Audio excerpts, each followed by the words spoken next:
All right, let's party. Wow, how's it going, everybody? Welcome, welcome, welcome. How you nerds doing? Always, I haven't listened to Hime in a while. It's nice. I like them. They're very, very, very good. Like they've also been around forever too, but they just like kind of like very, very good musicians overall. How's it going? Wow, indeed. How you doing, Matthew? How you doing, nobody? How you doing, horror loving? Nice, and congratulations on your first. Wait. Oh no! Wait a minute. Oh no, you're fine. You're first are fine. Okay, no, you're good. You're good. How you doing, Steve? How you doing? Also for Matthew. Supremely nice. How you doing, Ars? And how you doing, Steve and Minnie Dow and Dark Muffin and Zetai and Chieftain and New and Tasty Six House? Yay! There we go. I'm just slightly frazzled because like I was having some very minor tech issues before we started, but I got those worked out. How you nerds doing? I am doing pretty good. I can't even do my usual as of late. Like, well, I was packing, and because that didn't really happen. I didn't really pack yesterday. Yesterday was like cooking and other errands, but today I'm doing the most disgusting, fucked up, degenerate thing you nerds have ever seen. How you doing? Lana, welcome. I'm painting Space Marine. Isn't that messed up? For context, I should also need to like scoot myself over just ever so slightly. Let me just shimmy over here. So, like maybe like a couple months ago, you got that like weird like it almost looked like it was a pie in a Lunchable container, which was very bizarre. Well, I paid $0 for this. Well, actually, that's not true. I paid for the STL for the backpacks ages ago. These are minis that was gifted to me as part of like my shop did a big mini exchange thing. And someone was just like, anyone want basically a gigantic amount of Horus Heresy first edition minis? And I was like, oh, I do. I don't know, I'm using that accent again, but whatever, you know, everyone, this is business as usual for me. And I was like, yeah, I'll take them. I'll take the lads. And so here they are. And not all of them. Also, the neck stuff. But yes, it is me. I sold out. But like, you know, I've had them for a while, and they've been sitting. And as part of I've been moving, and I've been recontextualizing the minis that's kind of been just around me. I'm like, oh, you know what? These guys are nice. Maybe it'd be fun to, I don't know how fast I'm going to get through these, but I'm going to try something that like I've only kind of done before. When I did some grocery shopping, I have gotten sponge. This is like a generico Target makeup sponge. Nothing particularly special about it. I'm going to zoom out just a little bit so you get a little bit more sponge. And I saw a way to like, you know, like kind of do sort of like a speed painting thing where you like sponge the various layers of marine. I was like, you know what, this would be fun, you know? Yeah, this is are you telling me that RT Rogue Trader brand itself straight from Games Workshop? No, this is not from Games Workshop. This is like I said, from Target. If you take two of them, you get a really fucked up looking heart or a really sad potato. I don't know which, but yeah. I was like, you know, this would be kind of fun. It's like, you know, for minis like this, these are fun mini. I don't think I've done like, this is a project to kind of like fuck around with the technique a bit. I was like, well, you know, 10 tacticals. That's probably a good way to do it. So I got my selection of paints. I got this like Scarab Green. Luckily, a lot of the paints for this just turned out to be paints that I had already picked up for my Tyranids. Turns out that High Fleet, God, it's either Tiamat. I think it's High Fleet Tiamat. I think High Fleet Tiamat, which was why I was going for my Tyrannid guys, my Gene Stealers. End up being like exactly the correct like size and everything for this, which is kind of nice. But yeah, we're gonna egg this a little bit. I don't know how this is gonna go.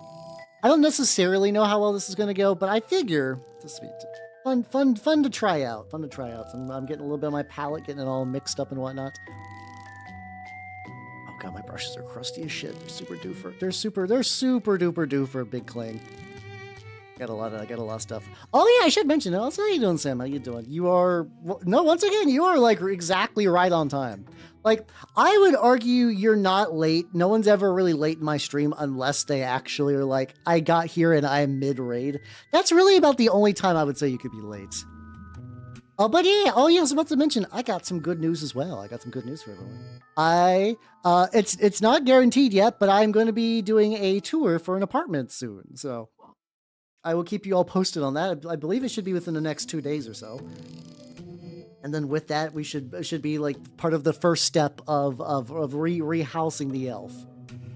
So I got this on here, and like I think the general gist. Every little tutorial is like, oh, you just hit it with the colors, and then like it kind of. Apparently, this technique is supposed to sort of like boost the like. What's the best way to say it? Apparently, a lot of it is supposed to feel very similar to an airbrush, where it's like you're just kind of like very, very, very light, very, very smooth hitting sort of like the raised areas. Yeah, I'm excited. The place I'm looking at seems nice. It's like one of those things. It's like. I am definitely going to be losing some square footage for sure, for absolutely fucking sure. However, I'm going to get a washer and dryer, which I'm very much looking forward to. Currently, I have to go to a laundromat. And on one end, the laundromat that's near me is fine. It's not like the worst, but like, boy, it'd be nice to be able to spend like, get like a couple of extra hours of my life back each week in a place that doesn't smell like weed 24/7. Everybody at that laundromat smells like weed, and I guess it's my fault going to the weed-scented laundromat, but like, you know, there's not really like a closer one nearby.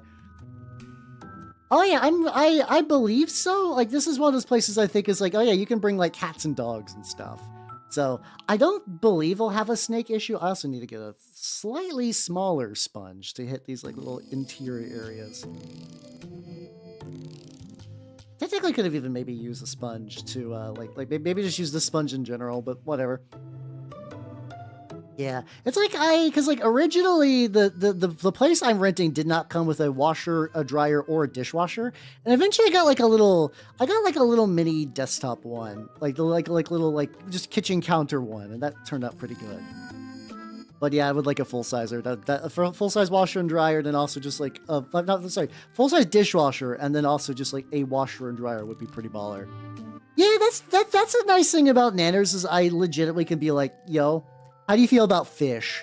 Imagine fish that stink less, and there's no chance of this leaking. Like, mind you, the hardest sell for people is that snakes are just like an inherently terrifying creature for a lot of the general populace.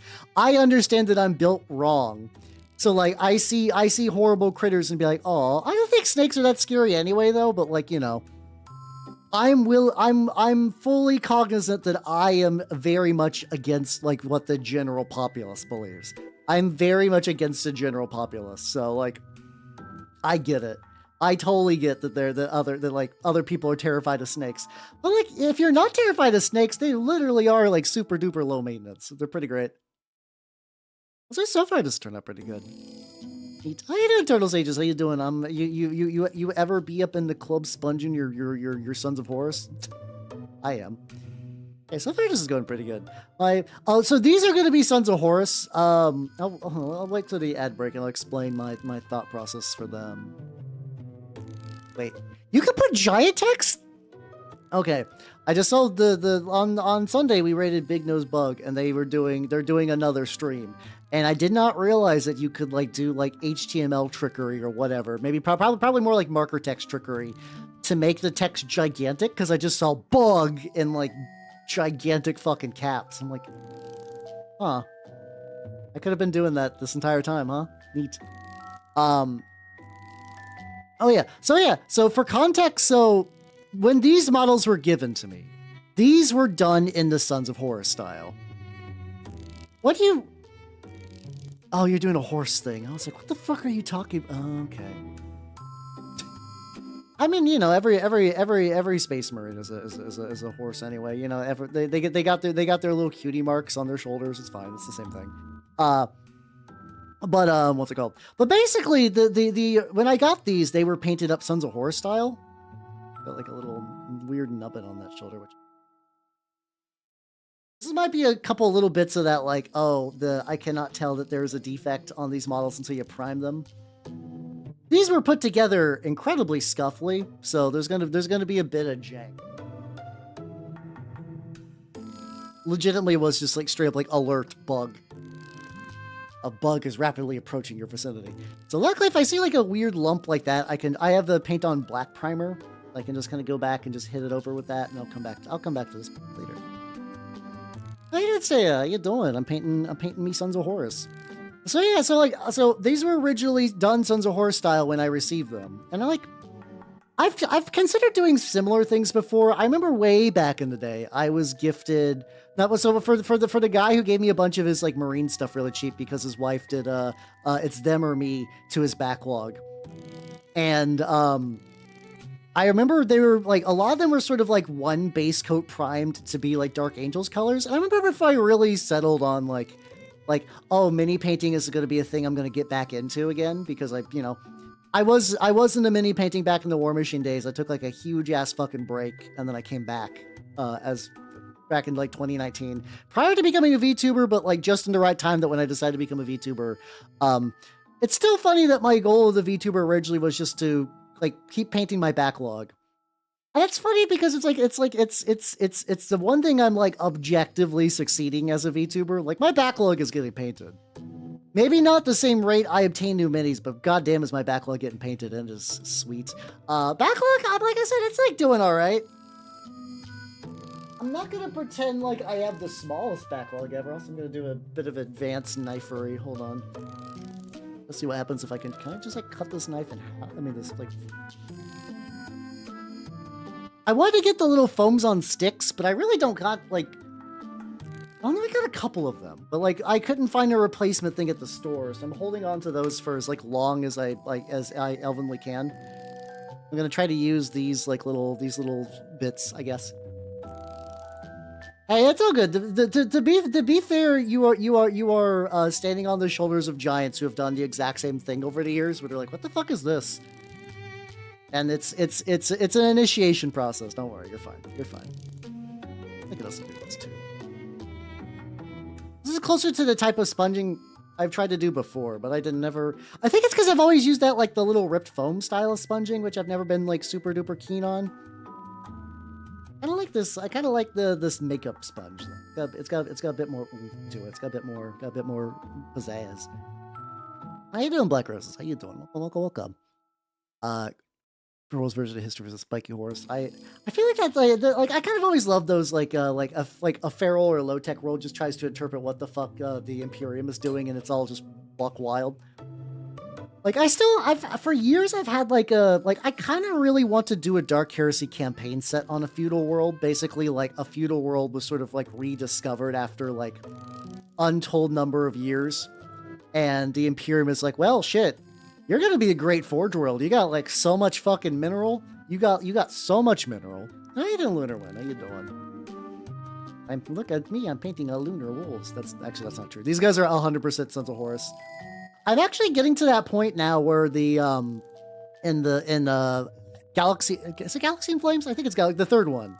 The books are kind of blending together title wise, though the content is pretty standard.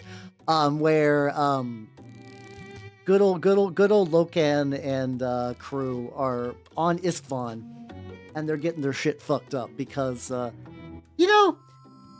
gotta say, a lot of people that are like, Erebus, Erebus, At least Erebus is fun. I think more people need to hate Lucius, and I think more people need to hate Lucius like pre-heresy. I think more people need to do that. Lucius is just kind of an annoying cunt the entire time. And, at least Erebus has, like, bigger, grander goals. Lucius is like, no, I wanted to be the hero. Like, that's him most of the time. And he doesn't even have the bullshit powers that make nerds angry yet. He doesn't even have the hacks. His power set that is designed to cause internet debates. He doesn't even have that yet, Okay, no, you're allowed to. I'm not giving you that much shit. I'm just saying that, like, I think a lot of people who are like really getting on Erebus's case should really take a look at Lucius, because I think he's getting away a little scot-free in the grand scheme of things. Let's see. Yeah, I'm curious how many like little green text things I've kept over the years. I've had like some like my original TG folder from way back when. I believe it's mostly remained intact. It's just like a bunch of stuff The sad thing that I'm really upset about is that a lot of the like my early relics of VTubing culture in the early days kind of like exploded with my PC. And some of that stuff is just I don't know like things like of that nature. I think it's just kind of weird because I'm realizing like how fragile digital data is. Like I grew up my entire life with the idea that like, yeah, once it's on the internet, it's there forever and it's gonna, and it's not entirely bad advice. I would still tell that to like a child or something like that. So that way they don't post like the dumbest shit of all time in like a incriminating way or whatever. Ways for people made, yeah. Yeah, oh yeah, no, he was even mid doing that in the fucking in the story. He killed a guy and he's like, ooh, time to carve up my own face. Yeah, no, Lucius is built wrong. Lucius is absolutely built wrong. I'm just gonna have to use a little bit of brush to get like in there. It's just sort of nature of the beast. I tried for the most part. My sort of like quote unquote like goal is maybe a bit of a stretch, but sort of like my ethos with this is that I wanted to try to keep the original model together as much as possible. Oh yeah, no, oh don't worry, I know. These are absolutely Horus Heresy Mark 1s. I actually debated if I wanted to make them into veterans or not, but I was like, yeah, you know, a regular tactical squad with regular ass bolters and gear. I want them to be as vanilla as possible. I want them to be exactly what the original person built them for. Because I think that would be kind of fun. I'm going with the idea that these guys are still Sons of Horus. They just happen to be working with...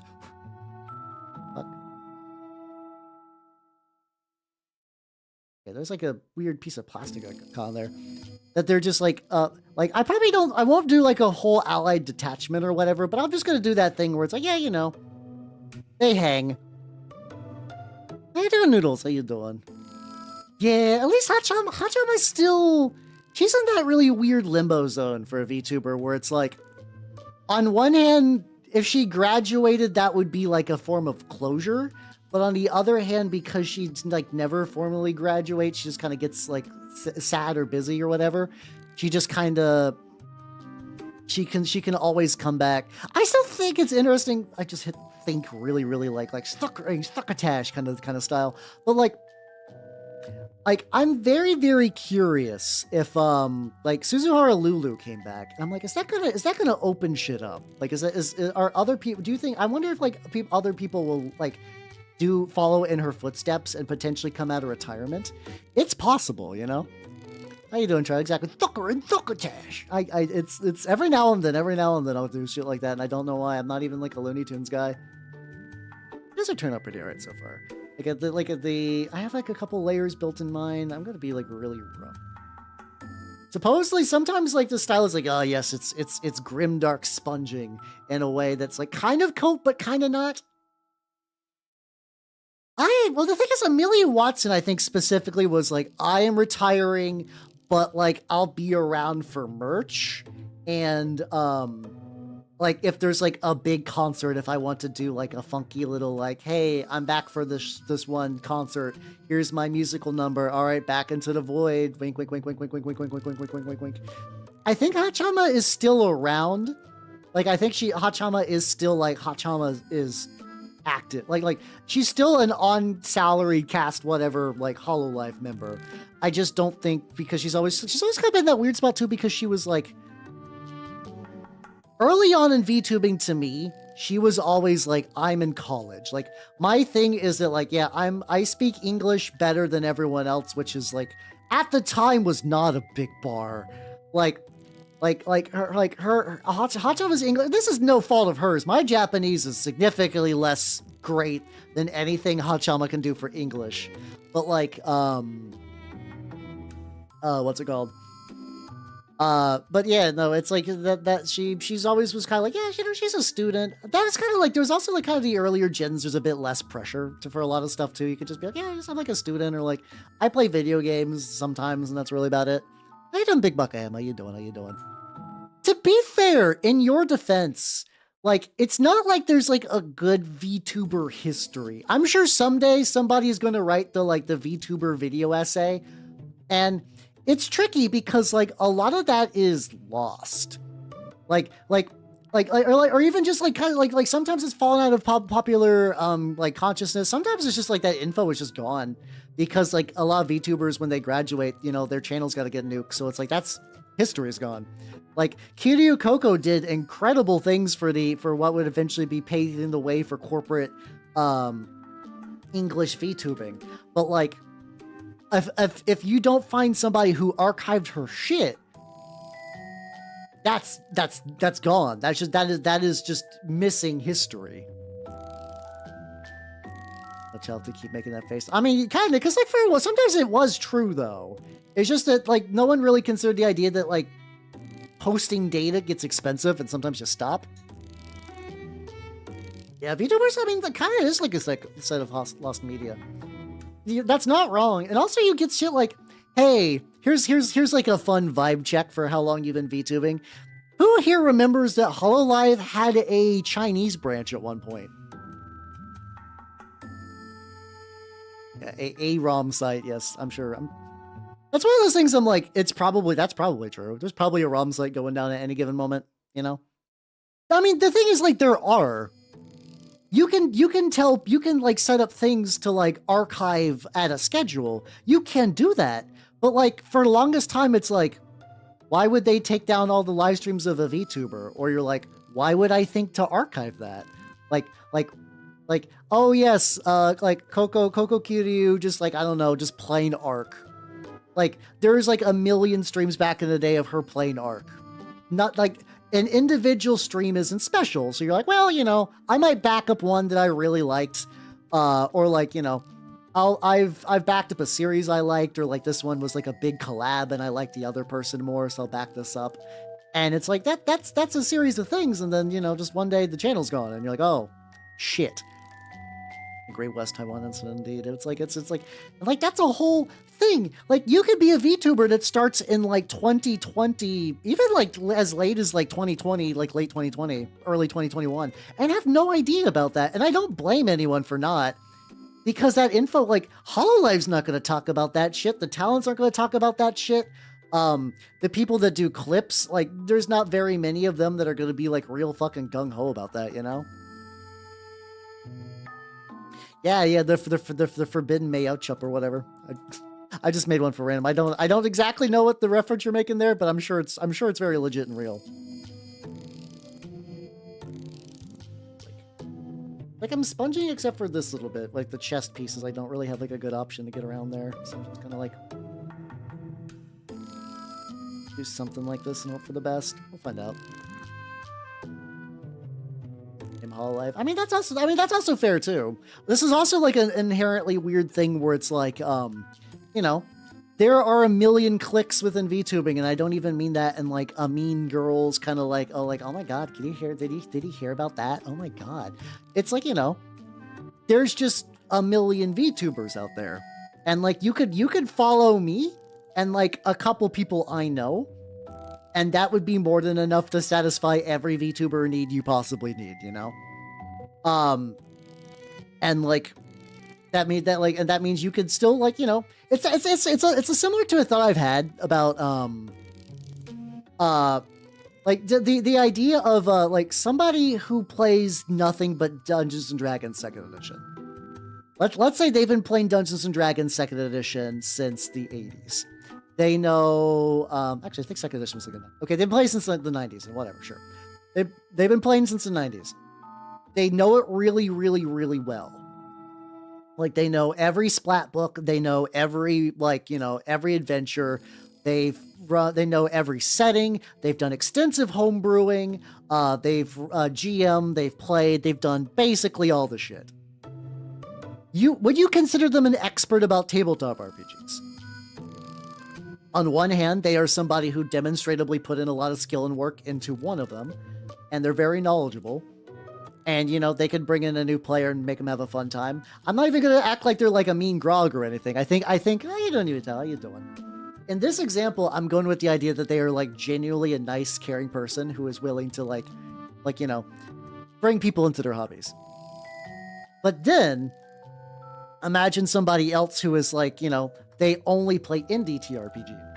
They only play indie TRPGs. They won't play anything that's like, you know, Like if it's on store shelves, they probably don't play it. They know a dozen systems by heart. They can do all kinds of shit. You have an idea for a game, they got a system for it, and they're ready to party.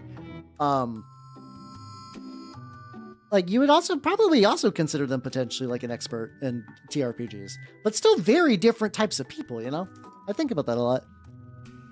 Oh, that's cool. So how do you find out your two friends knew each other? That's pretty legit. Consoles and no, I mean that's also true too. I mean, to be fair, that's also very common. A lot of people are like, yeah, you know, VTubers are just kind of VTubers. And I just, maybe sometimes will be like, oh yeah, I only watch the Hollows because that's all I really give a shit about, and that's all you really need. And to be fair, you can be like a very, you can have a lot of fun doing it that way as well. They just popped into each other. Oh, that's funny. Like, how the fuck you two know each other? What the fuck? Huh? Nande. Also, apparently the optimal way to do this type of sponging is to have a model that's not pre-built, but I'm trying to keep these guys as intact as possible. Like I do not wish to it's not quite a sponge, but I got like the itty bitty fucked up little dry brush thing. Let's see. One of my friends is 5. Yeah, some people are like that. Some people that is just their thing, and they don't really have any other. They just don't want to do it. Okay, so this is like the closest I got to like a range spun, like a micro under the gooch sponge. That's all right. Huh. So yeah, sometimes that happens, It's like I've seen people in this hobby that will like run into people that they used to play like old MMOs with. Like there's like a non-zero amount of people that I've heard of like, yeah, I used to play fucking like Ragnarok online with you like a billion years ago. Not me in particular. My computer was too garbage to play Ragnarok online back when it was big, so I missed out on shit like that. I missed out on a lot of stuff, and that's just how it be. But yeah. Well, that's cool though. That is the fun. Once again, the world sometimes is like very, very small, despite what we would think. Small, just like these itty bitty little Sons of Horus. But yeah, no, it's interesting. It's interesting. But yeah, there's like as like I said, I've been on a very nostalgic VTubing kind of like little journey in between packing, which has just been kind of like, just kind of nice to think about stuff. How you doing, Moss? How you doing? I'm out here sponging my Sons of Horus. So far, funnily enough, this is almost roughly the same state that I picked these up in a long time ago. A long time ago, like the original one was like, I guess they just painted them black and did like a very, very haphazard dry brush, like not even dry brush. I don't even know what, like it's like one of those kind of like, I see vaguely what you were going for, but the route you took to get there was very confusing. Hacking plan is attack. I'm trying to get back. Oh, did he get hacked by a friend at his work? There's a container with a third item. Oh shit. Oh yeah, there's like I've seen stuff like that. Not for condiments necessarily. There was if I remember right, the idea of like how certain cultures would talk about colors, like that. This sounds weird, but basically the idea of like, we assume that like, oh yes, all colors are colors. What are you talking about? But like the distinctions between colors are just very arbitrary. Like, and not to go full weeb here, but the idea that like in Japan for the longest time, like green was just a shade of blue. So sometimes you would get descriptions that kind of describe things in older color terminology, and people would be like, what the fuck are they talking about? Because without the context clues, you're like, what color is this? What are you doing?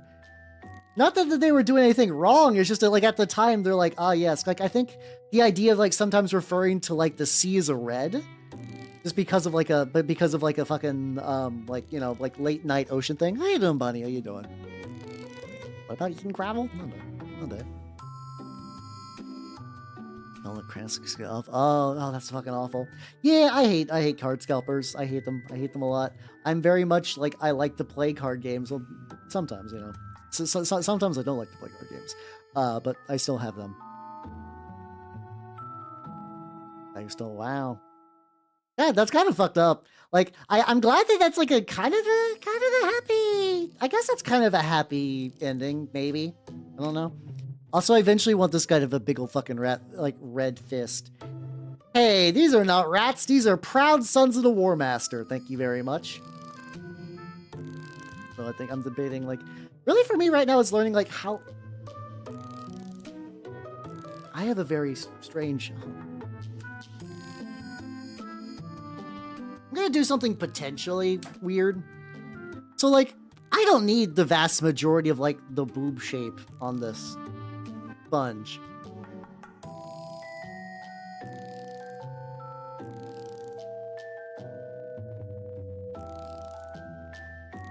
So, like, my thought process is if I can, like, just slightly make it more aerodynamic, if that makes any sense.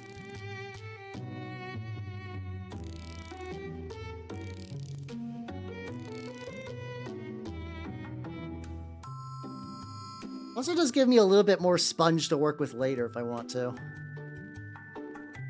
Oh, now I got like weird orange flecks everywhere. No, Space Marines don't fuck. Everybody knows. Ooh, this grips real well. This this guy just gives it a little bit of extra coverage, but like, oh man, this feels good. I accidentally made like an ergonomic mouse instead of whatever I was originally trying to do. It just kind of feels nice. Like I could probably shave another like series of stuff. Well, wait, what you're saying? A pastry in the microwave was kind of soggy? That's fucked up. That's fucked up. But yeah, yeah. We're on a tangent about something about like small world and VTubing history and stuff like that. But yeah, no, I've been, like I said, I've been feeling nostalgic about that kind of stuff late. So it's been fun going through like memory lane and just seeing like what's changed and what's still around and what people used to care about. Boy, I will say I'm very glad that we're past that point where like the longest time was like, oh, VTuber, I bet that person's using a voice changer. Like one that's basically never like yeah, at the time, voice changers weren't great. They're probably better now because of AI stuff, unfortunately. But like, the voice changers around, especially like early VTubing, were never particularly good. But like like so many people got accused of just being like, oh yeah, you're using a voice changer. I'm like, I don't think you like. I think a lot of people for the longest time assumed voice changers work like they do in the movies. Where you just like put it on, you just turn the voice changer on, and then suddenly it's just like it's a perfect different voice. My God, and no, that was not particularly true. Booked. Even as like a dry brush is fucked. I'm gonna chuck this one actually. Like the bristles are horizontal. Like okay, like this one basically fulfills its same role, and I'll probably make another similar brush to be like a similar type of sacrifice. But yeah, no, those bristles were fucking sideways. That's not doing shit. Not doing shit. Actually, so some people's they're legitimately, you know, there are just friendships that are like, oh, we are in close proximity.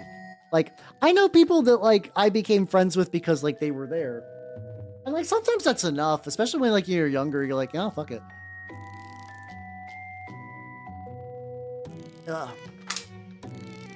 I was born into it, molded by it. Yeah, there we go. Me, the world's first Bane tube. That's probably not true. There's probably another person out there that had like the Bane's concept, but like as a VTuber. All right, so this is the secondary coating of this paint, and I do gotta say, like, you know, not bad. This is very much, especially like I'm gonna try to continue to like. Oh, definitely getting. Oh yeah, I can definitely get the nubbin in there. Let's fucking go.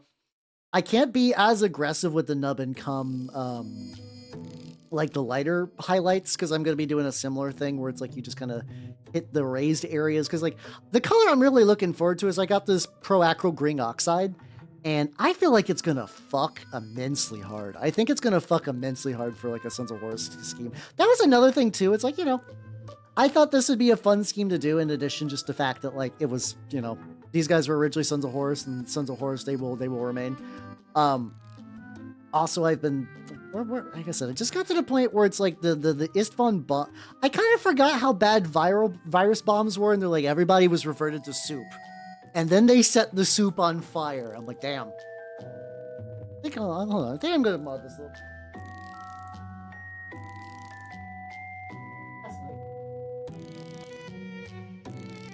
Using my ability just to like lose a knife mid-go is pretty impressive. I have like no less than like 3 of these knives at my house, like in various locations.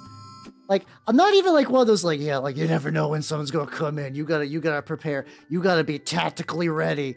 It's more like I'll just get a knife and I'll just lose it. And then I'll find it somewhere else. I'm like, oh yeah, there you are. And I'll still need them for stuff. Like you're like box cutting and whatnot. No. What do you mean no idea how to make mac and cheese? Like, I will say, okay, so, here's the thing. Yuito, do you know how to make a roux? Do you know how to make a roux? Because that's really sort of the big deal. Like, you can make mac and cheese with just cheese, sure. Really? Okay.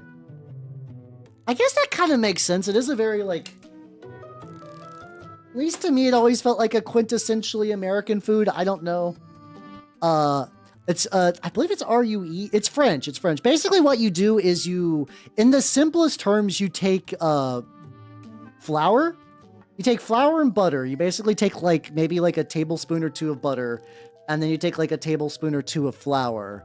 And then you let the butter melt, and then you cook the flour on the stove. Probably usually for about like a minute. Sorry, it's like that. My bad. I totally forgot how to spell it. Listen, French is not my strongest language, but you do that, and then it kind of begins to brown, and then you sort of introduce like a liquid to it. Generally, like you could do like a chicken broth. You can do like a broth or a wine. I forget what you kind of mix in a roux for like really, really swanky mac and cheese. You might just go directly into the cheese into that, but I think there might be like one other liquid. But it's really good for like, it's like one of those things that like, I don't know how often you cook. I feel like everyone should learn how to make a roux at some point in their life. How you doing, Ultra Squid? How you doing? I've gotten better because, I mean, fundamentally, roux is, like, it's funny thinking about this, that, like, roux is the foundation for gravy.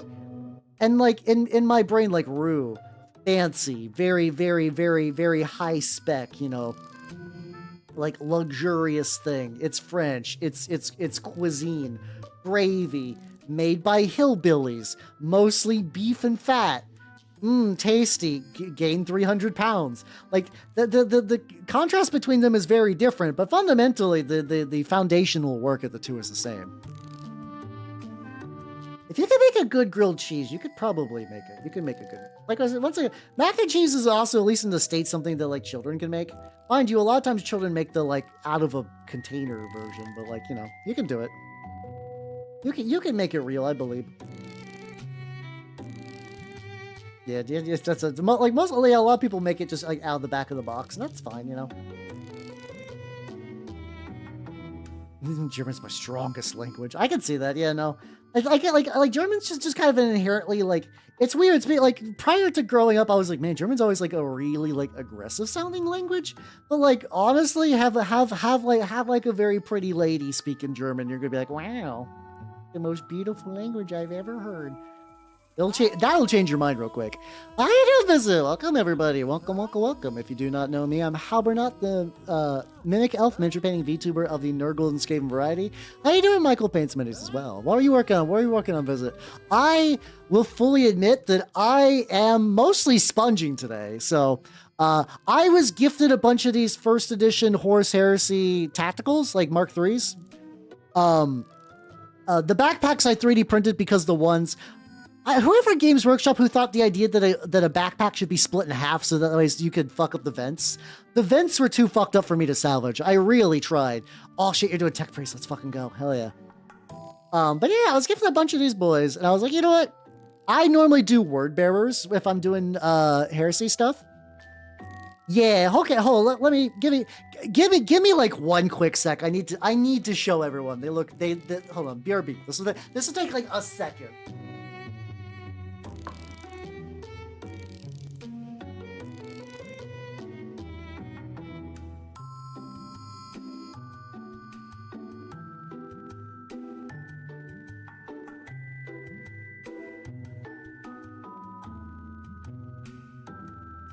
right, I'm back. So I tried to do the freezer method to break these, but either whatever glue they did, my freezer's also kind of like, no, my freezer's kind of shitty too. Like, it keeps the food cold, but it's never cold enough to break the bonds of super glue. So like, let me see if I can find like a good example. Some of these are more egregious than others. There we go. Okay, so here's like one of the power packs, right? And like you can see that there's like a seam there because it's glued that way. And like, okay, even the vents on this one's fine, but that like gap is pretty bad.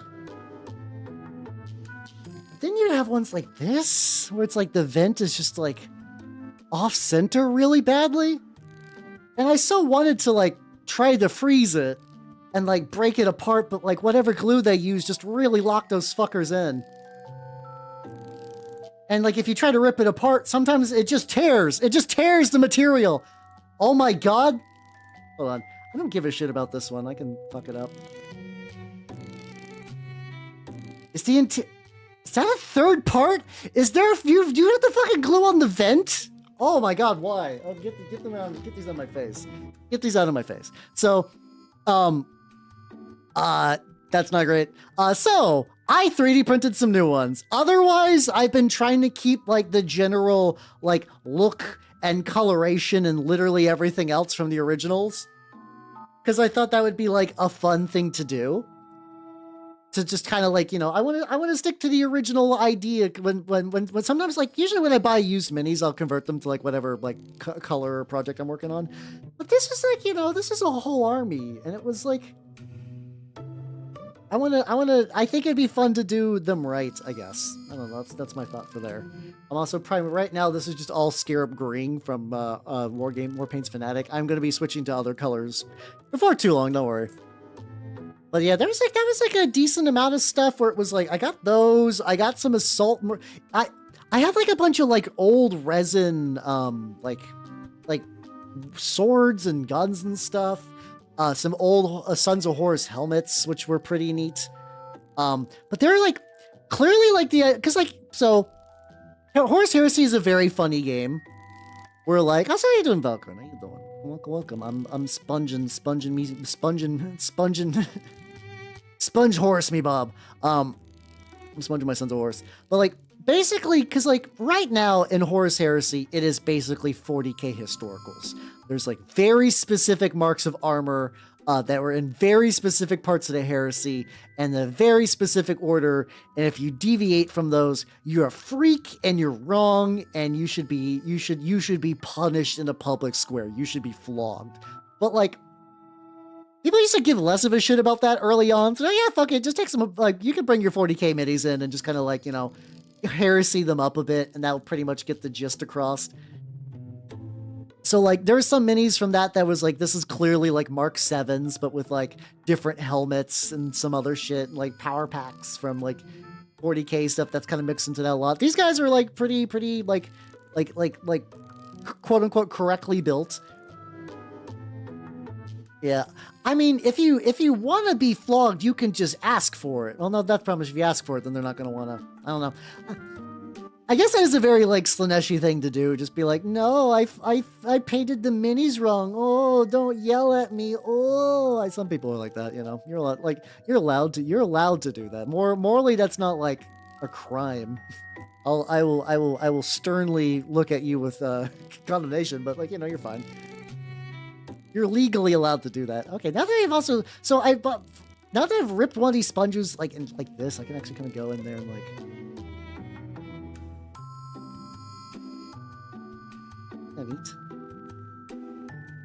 Kind of neat. So basically, I took one of these sponges, one of these kind of like... So these are really fun to grip. They just feel... These sponges just feel good. I know it's because they're meant for like a face, but like... I took one of those and I like carved it because specifically for this project, you know, there's a lot, like these models have a lot of like tied up locations. There's a lot of like, oh, the torso is just like backed up and I just cannot reach it. And that's fine, you know, that is whatever for this. Like, you know, but now I can kind of just like mush it sort of like this and just sort of like get in there a little bit. I could probably like file it. I guess file it. Yeah, I could probably file it down a little bit. It's fine though. It's fine. Really, like these guys are not gonna. So for context, these guys are not like gonna be my best painted minis of all time. Also, like this guy's fully dried. No, I still need to work on him a bunch. But yeah, this is why I was working on Sunday. This is my Wandering Morse from for Turn Up 28. I need to do a lot of stuff and highlights for like the skin and also like some other bits and pieces. But overall, I'm very happy with him. I really like how the dirt turned out. I don't know why. I didn't do anything particularly different than the dirt, but for some reason his dirt turned out really, really good for that one, so I'm okay with that. Hey, it's bonded with love. Exactly. But like, you know, it's like, this is also like, I don't know, sponge painting minis is something that I've not really done a huge amount about. Like, I've tried to do sponge weathering before, and that's always sort of been like, it's one of those things that, like, I feel like if I really got good at sponge weathering, I could definitely save myself a bunch of time. But, like, every time I've done it, I'm like, I don't know if I like how it turned out. Like, I don't think it necessarily turned out as much as I would have liked. Thought that was a mango. How you doing, K-Mappy? It's mango colored. You're not entirely wrong. You probably could, yeah. Like, it'd probably be easy to, like, I don't know if this is, like, something you could make. Probably. I guess it depends if you have, like, the right material. You can kind of just do whatever.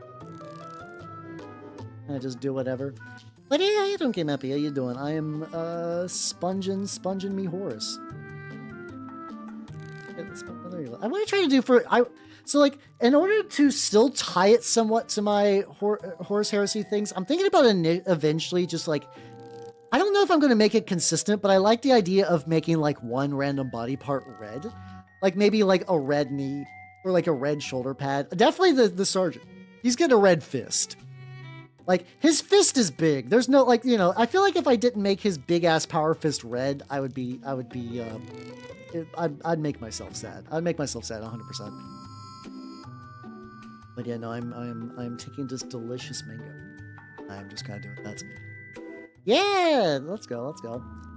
Resident Evil 9 seems neat, but it's also like I could never start. I mean, I have to imagine that Capcom assumes that like some amount of people will start fresh for every Resident Evil game. I would get the most like imposter syndrome bullshit if I was to ever try that. But like, it's really funny because on one hand, like you know, Leon S. Kennedy doesn't do anything for me. But also, like, whenever I see, like, a friend of mine play, I'm like, oh, man, they really did... Like, it's funny because on, like... I will think, like, man, they really did slut this guy up. But also, it's like... I mostly say it's like he's just wearing a tight shirt and just, like, grunt lifting things most of the time. He's really not doing anything, like, objectively different from a typical other game protagonist.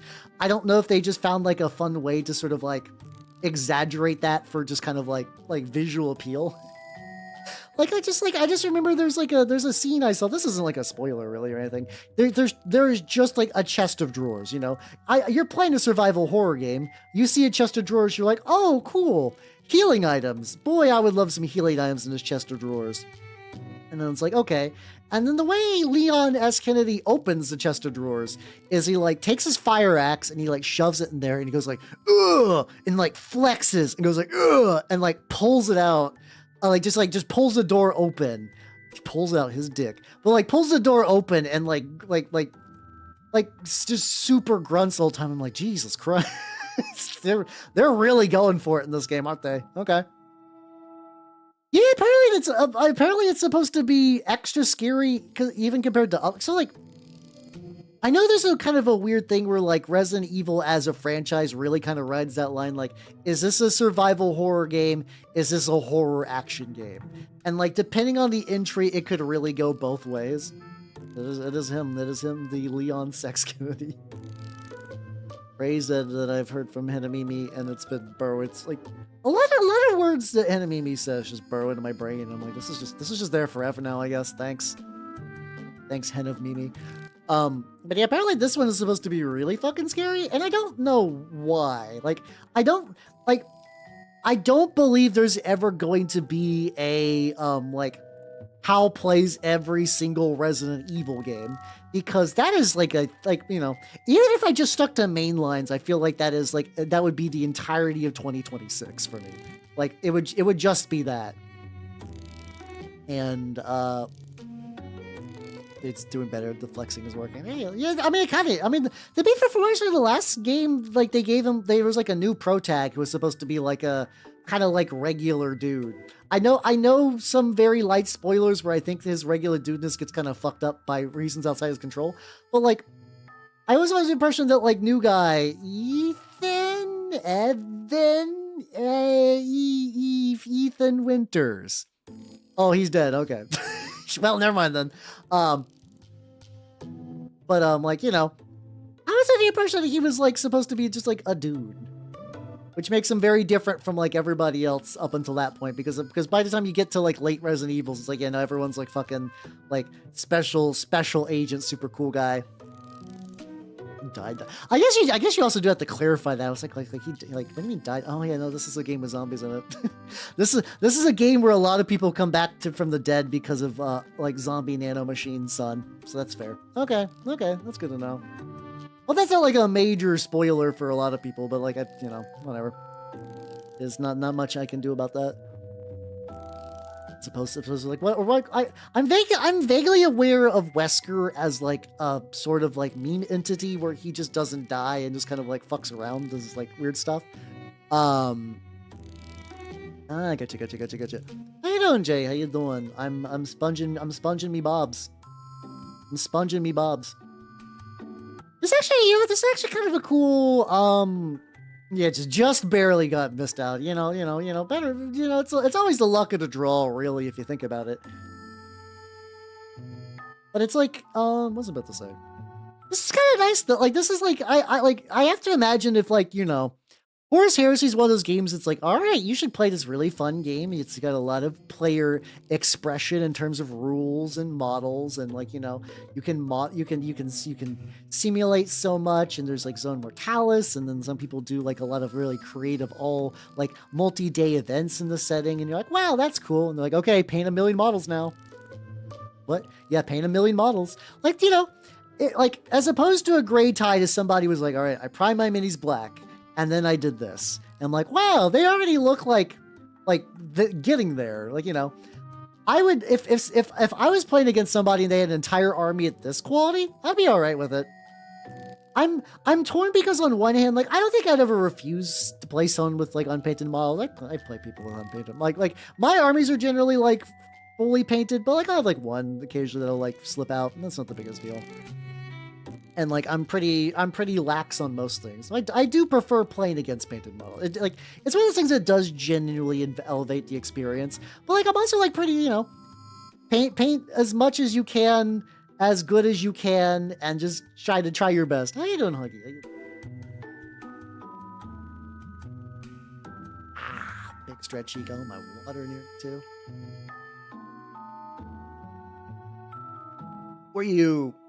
Were you donating plasma or getting plasma? I remember like way back in the day, which wherever my plasma ended up going, that probably fucked up some shit. But I'm not gonna think too hard about that. Oh, there we go. I remember there was a point in my life where I needed to sell plasma for sustenance. And what really sucked is I remember one day I went to sell plasma. Plasma! There we go. I had to do the bit. I went to sell plasma, and I guess I was, like, you know, moving around too quick, and by the time I got there, like, my heartbeat was too high. And I was like, oh, shit, you know, it happens. And they're like, well, sorry, we can't take your blood. We're afraid, like, you know, you might explode. Like, okay, that's fine. I'll come back next week. And then when I got there again, I was, like, thinking about it. I'll do, like, a 50-50 mix of these two colors. But I was, like, thinking about it, and I was like, oh, shit. Oh fuck, I'm back in this situation again, and that caused my heart to beat fast. And then they're like, oh, sorry, you know, you're still fucked up. And I actually it created a weird cycle where I just couldn't sell plasma anymore, which at the time was bad because, like, you know, back in like the early 2010s, like $20 would go a lot farther for, like, you know, like a meal situation.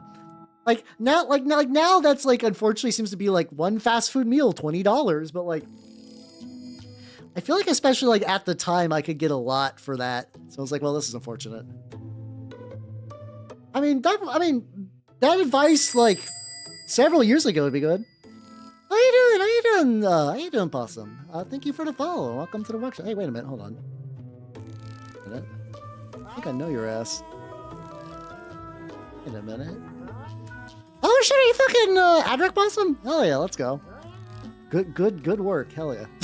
Also, how you doing, Noodle Knight? Welcome, everybody. Welcome. If you do not know me, I'm Halbernot the Mimic Elf, miniature painting VTuber of the Nurgle and Skaven variety. And how you doing, Egglord? And how you doing, Noodle Knight? I am currently just sponging a bunch of like first edition Horus Heresy, Sons of Horus, because I got some people.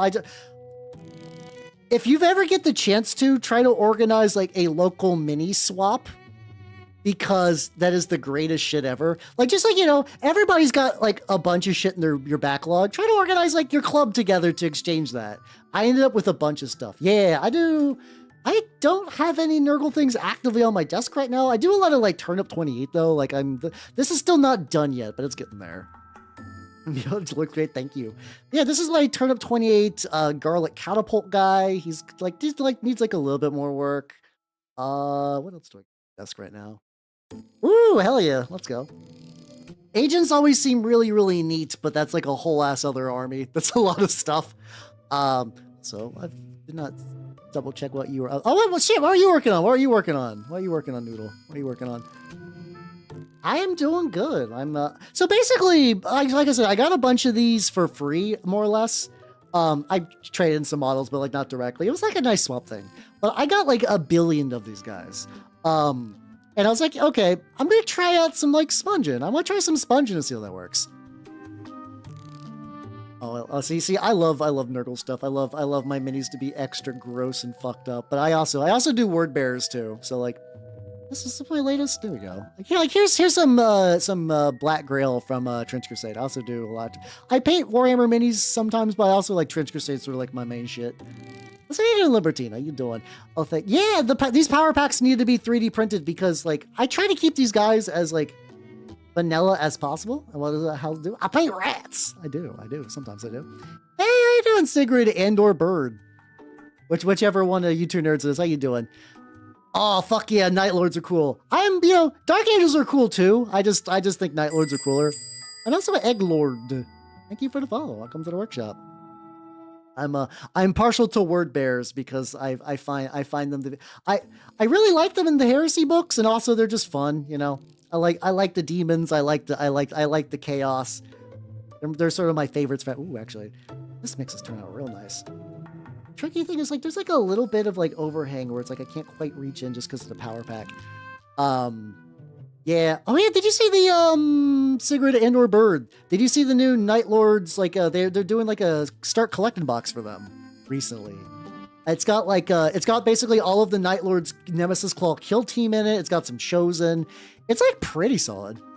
Hey, let's fucking go. I see. Like I'm also one of those people that like I playfully enjoy Erebus. I find him funny because he does what he wants and he kind of makes a setting go forward. Also, Little Drea, thank you for the follow. Welcome to the workshop. Oh yeah, you did. To be fair though, you can always sell the Nemesis Claw on eBay for like a tiny amount of money if you don't really want it. You can also probably just turn the you could probably just turn the Nemesis Claw into more Legionnaires as well, depending on the loadout. So so that's not terrible. I have not done voice work. No, I just VTube a lot. That's really bad. Like I think voice acting would be fun. I think it'd be a fun thing to do. But I'm fucking dropping my shit. Also, thank you for the hydrate. Sorry, big stretch. There we go.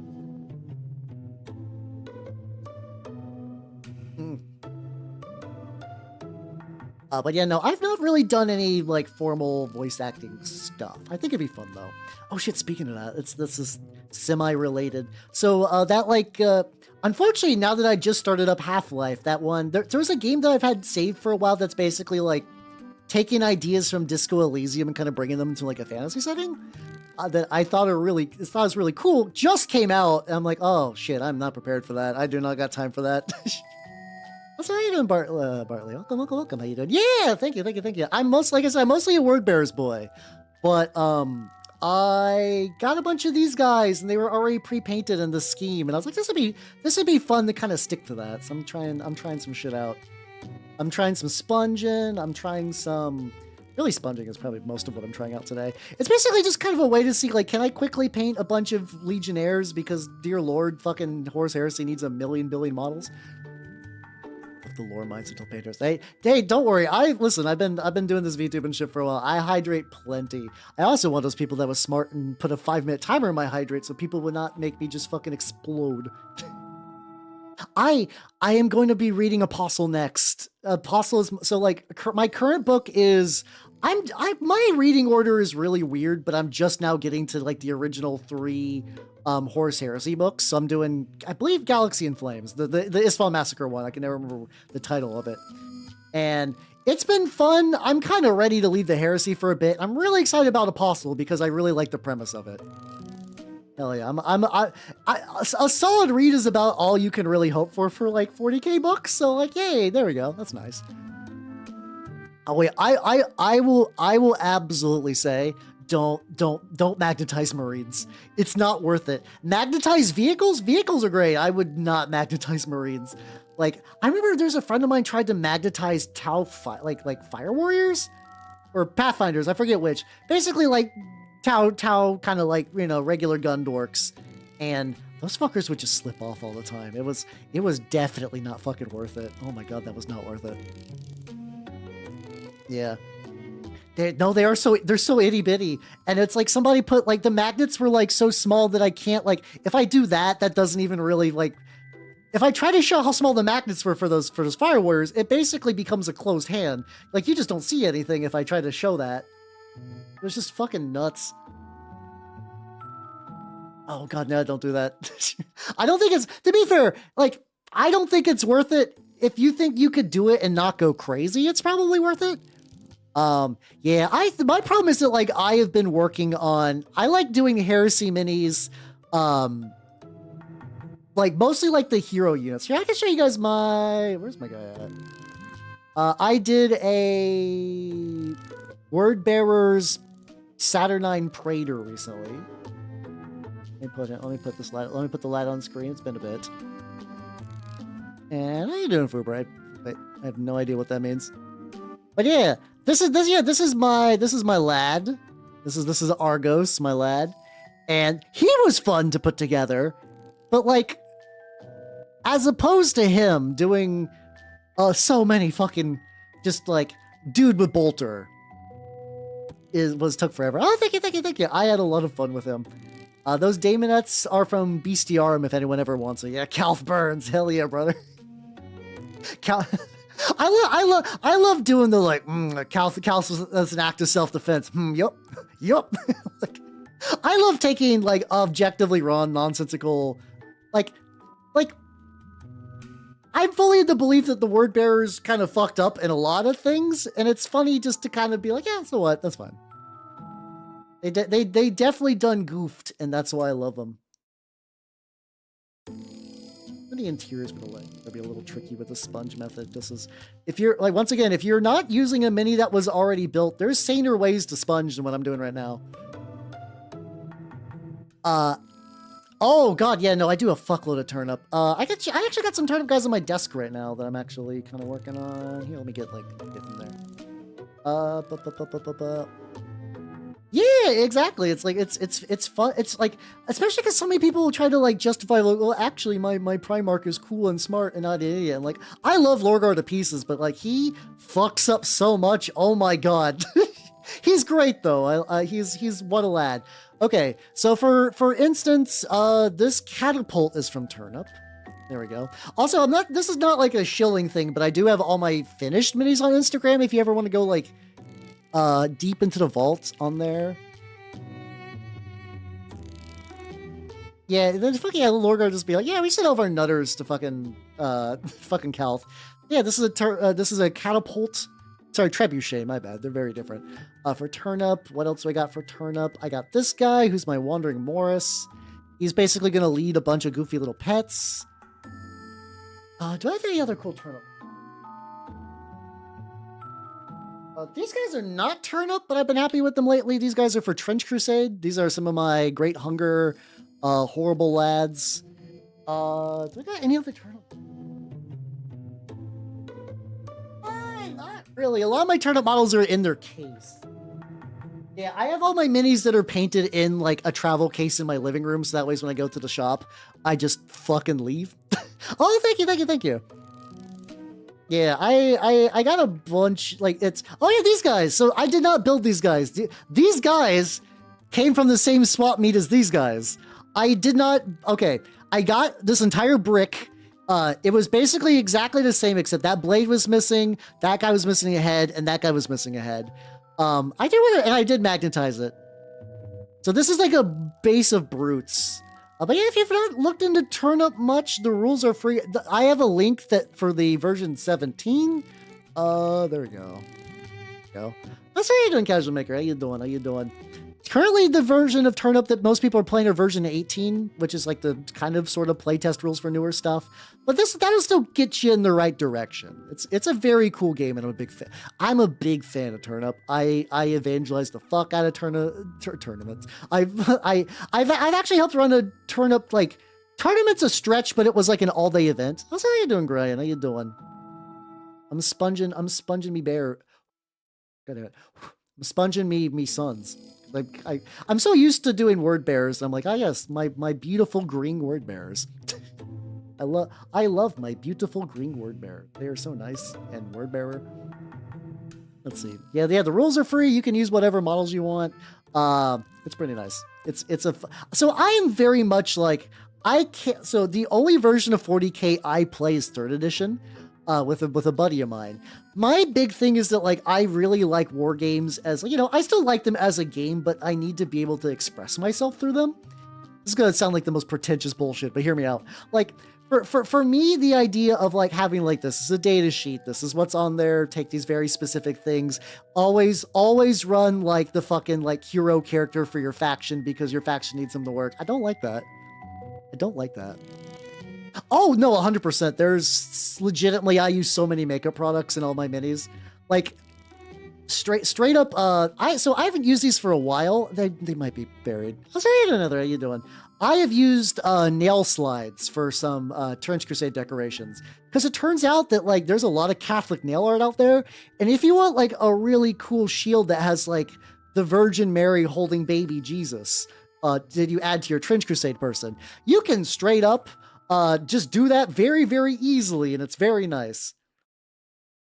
Yeah, so I originally cut my teeth on, what's it called? I cut my teeth on War Machine, which was a fun game, and I don't think it, as, like, at the time, it definitely did not deserve as bad of a rap as it got, but, like, you know, War Machine does not give me any player, it gives me, like, expression in, like, if you want to get good at, like, movement and expressing yourself through gameplay, to be like, oh, you're always the guy that brings this unit, and you, like, tactically playing around like X or Y or Z. Nubbin under the thing. I'm like, that's fine, but that's not what I like. Okay, looks like it's time for a water break.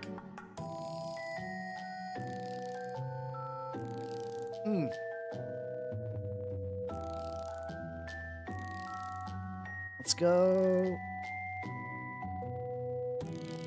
Let's fucking stretch. All this is going on, and the world has actual Pokemon in it. I like the little like Pikachu things or whatever. Also, Strom, have yourself a good day and take it easy. Also, like, I've been listening to Necromunda shit lately. Good shit. Yeah, it's like, yeah, like for me, it's all about my guys, and I cannot do my guys if I'm doing like a game like 10th edition. Oh yeah, the snail that eats there's that snail that fucking like eats metal and just kind of like shits it out as like a defensive maneuver thing for its skin. I remember those guys. Yeah. Nature be crazy, yo. There's also, I think there's also like another animal that has a very, I know there's like a Diglett that, no, there's like the Alolan Diglett, like that one was also based off of like a similar idea where it was like a certain like metal element in the sand or something was basically causing like things that looked like hair. and they just kind of actually put that on a Pokemon, which I think is kind of fun. It's kind of... I could also just take this like shitty ass brush and sort of mush. Like I said, there's just like some angles where this doesn't really work, but it's fine. I can always go back and highlight some more. They're looking pretty good though. Yeah, the Pele's volcanic strand thingies. Yeah, exactly. But yeah, like for me, I don't mind Hero Hammer if it's like my heroes. Like did I invent these heroes whole cloth? Then yeah, I'm down for that. But it's like, you know, if like, it's a shame because like there's sometimes that like I get it. Like I do think Mortarian's really cool as like a model. I think Mortarian's as a model is really cool, and I enjoyed painting him. But also, it's like the idea that like, oh yes, if I wish to play 40k, I must always use Mortarian. Like luckily Death Guard isn't like as tied to Mortarian as like some of the other cult legions are. Like you could kind of get away with, you can like, I think now you can kind of get away with running World Eaters without Angron if you do like what the Demony detachment or whatever. Yeah, the Crucible thingy. Yeah. I was looking at like, I would fully admit that I've not been super interested in any of the newer books, but I actually did really like what I really like the idea of the new Maelstrom stuff. They basically like all sold out, and then also like near me, it's for context, I'm sort of in the middle of a move, so my ability to buy fun, stupid things is gonna be severely curtailed in the next couple months. But so yeah, I kind of like the idea that they talked about like the stuff for like the new Maelstrom, like kind of like the multiplayer missions and the Crucible. I was like, yeah, I'd be willing to take that, to give that a look, you know? I think that would be neat. Well, so how you doing, 14? How you doing? Yeah, we'll do if you're running, yeah. Yeah, I have been enjoying that they've been introducing a lot of the older marks too. Like I am, spoilers, potentially, I've mentioned this before, I'm going to try to put together a Space Wolves army this year, specifically the 13th Company Space Wolves, using the new Raider oh, that's too bright. Using the new Raider bodies and some other bullshit to kind of make it work. This is also going to be for 3rd edition too. So what I do have right now, I've got my idea for the Wolfen. Because I figured out how I need to do, because you need to do Wolfen in that. It's because it's kind of the point, sort of. A little uglier than I would have liked. But here's an example. This is like, so Bestiarm released a bunch of these guys. These guys are like half, like basically people who are sort of like mutating into wolves. Like maybe not in like the way you would normally think, not like werewolfy, but more like that's a. See, it's hard to show on this, but like imagine this is a wolf mouth coming out of a dude's mouth. I was like, this would be fun to kit bash into Space Wolves. I was like, that could work. Because, like, I don't mind the regular werewolf version of Wolfen, but goddamn, dude, a new Wolfen. I just see their gigantic glowing ice axes. I'm like, I don't like this very much. Comparing, I compare a guy that I just did, like, the lighter dry brush, like, the new color to the other one. I need to get another mix of these once again. Oxide green.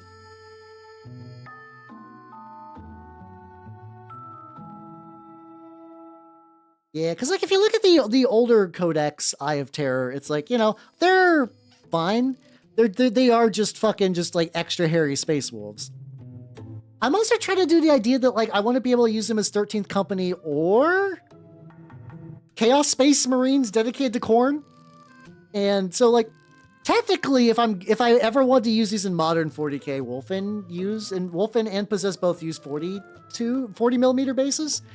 While I was thinking about doing 32 mils just to kind of fit the actual editions I'm going to be playing. Also, I would like to have, so I have Chaos Possess, but they're the new 40 mils ones. And in older editions of 40k, these big chunky bases get clogged up real easy. They just inherently are really easy to clog up. Like just like have like, if you have a Rhino and like 5 possessed come out of it and they're all on 40 mil bases, it feels really weird actually to like try to actually get them out to do shit. It's a strange feeling for sure.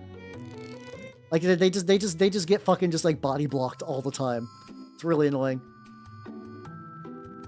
It's not like totally unsalvageable though, but like, you know, it is aggravating. So like, you know, even if I'll never be able to technically run these Wolfen in fucking like newer editions, if I keep them around as the idea that like, well, you know, if I feel like it, I could run them as like 32 mil possessed. I'm like, that'd be fun.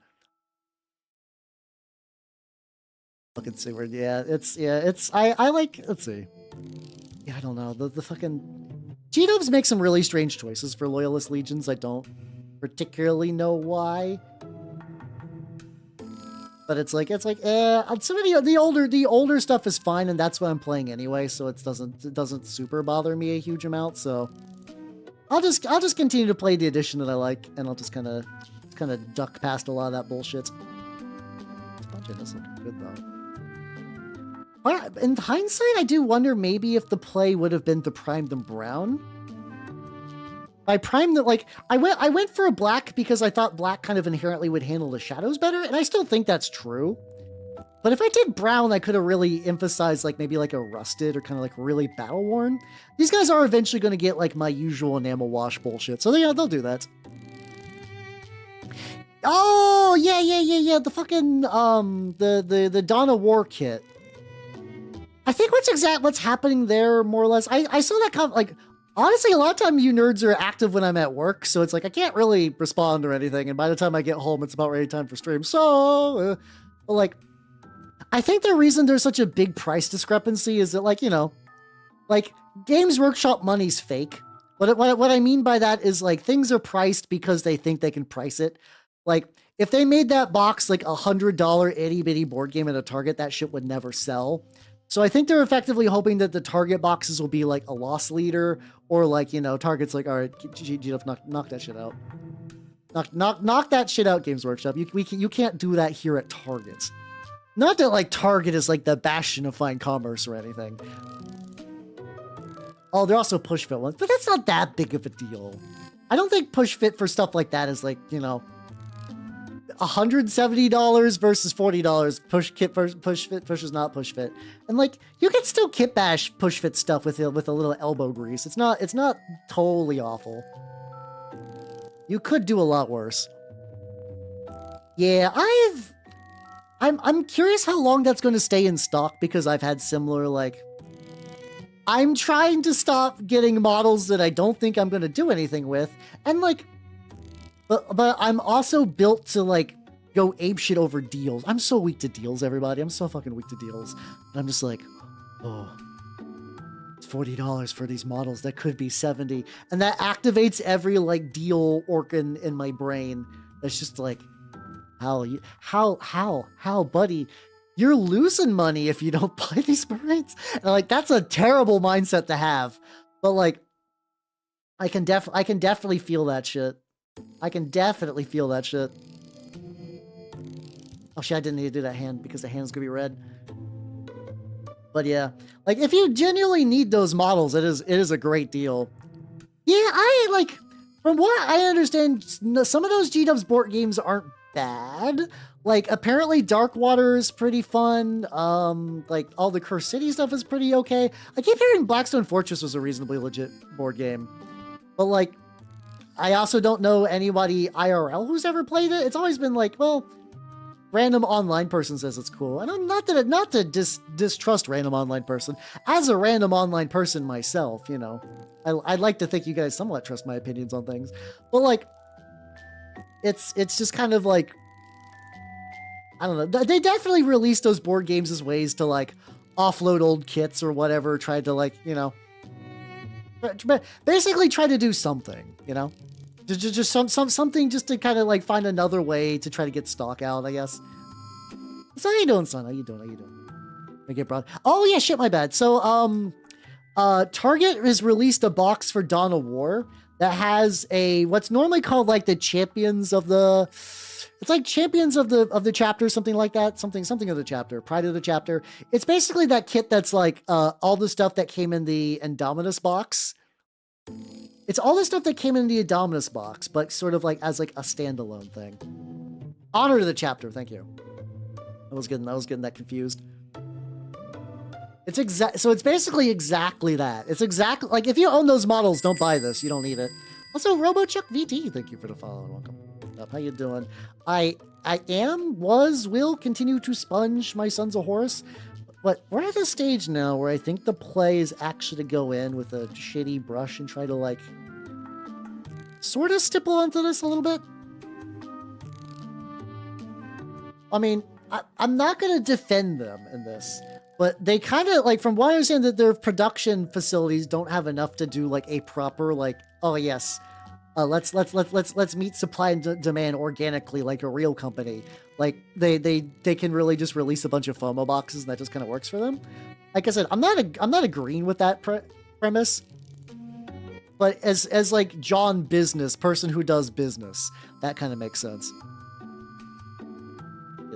Yeah, I was trying to do like see if I can brush it, but the brush doesn't. I think I wanted for that. So you doing, Gold Osborne? How you doing? My day's been going pretty good. I've been sponging my boys, and my boys have been sponging has been going pretty good so far. Like I said, I'm trying to kind of sort of look for a way to do that.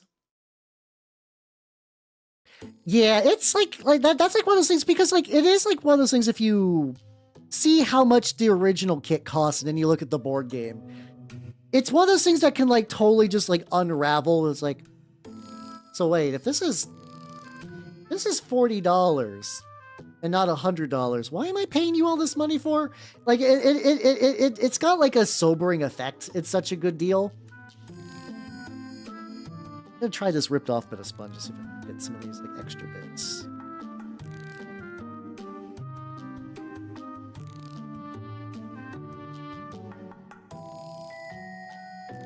I'm also expecting some of this to kind of like dull out once I start doing the once I start doing the enamel wash, which I don't know if that's going to be a thing I'm going to get to today.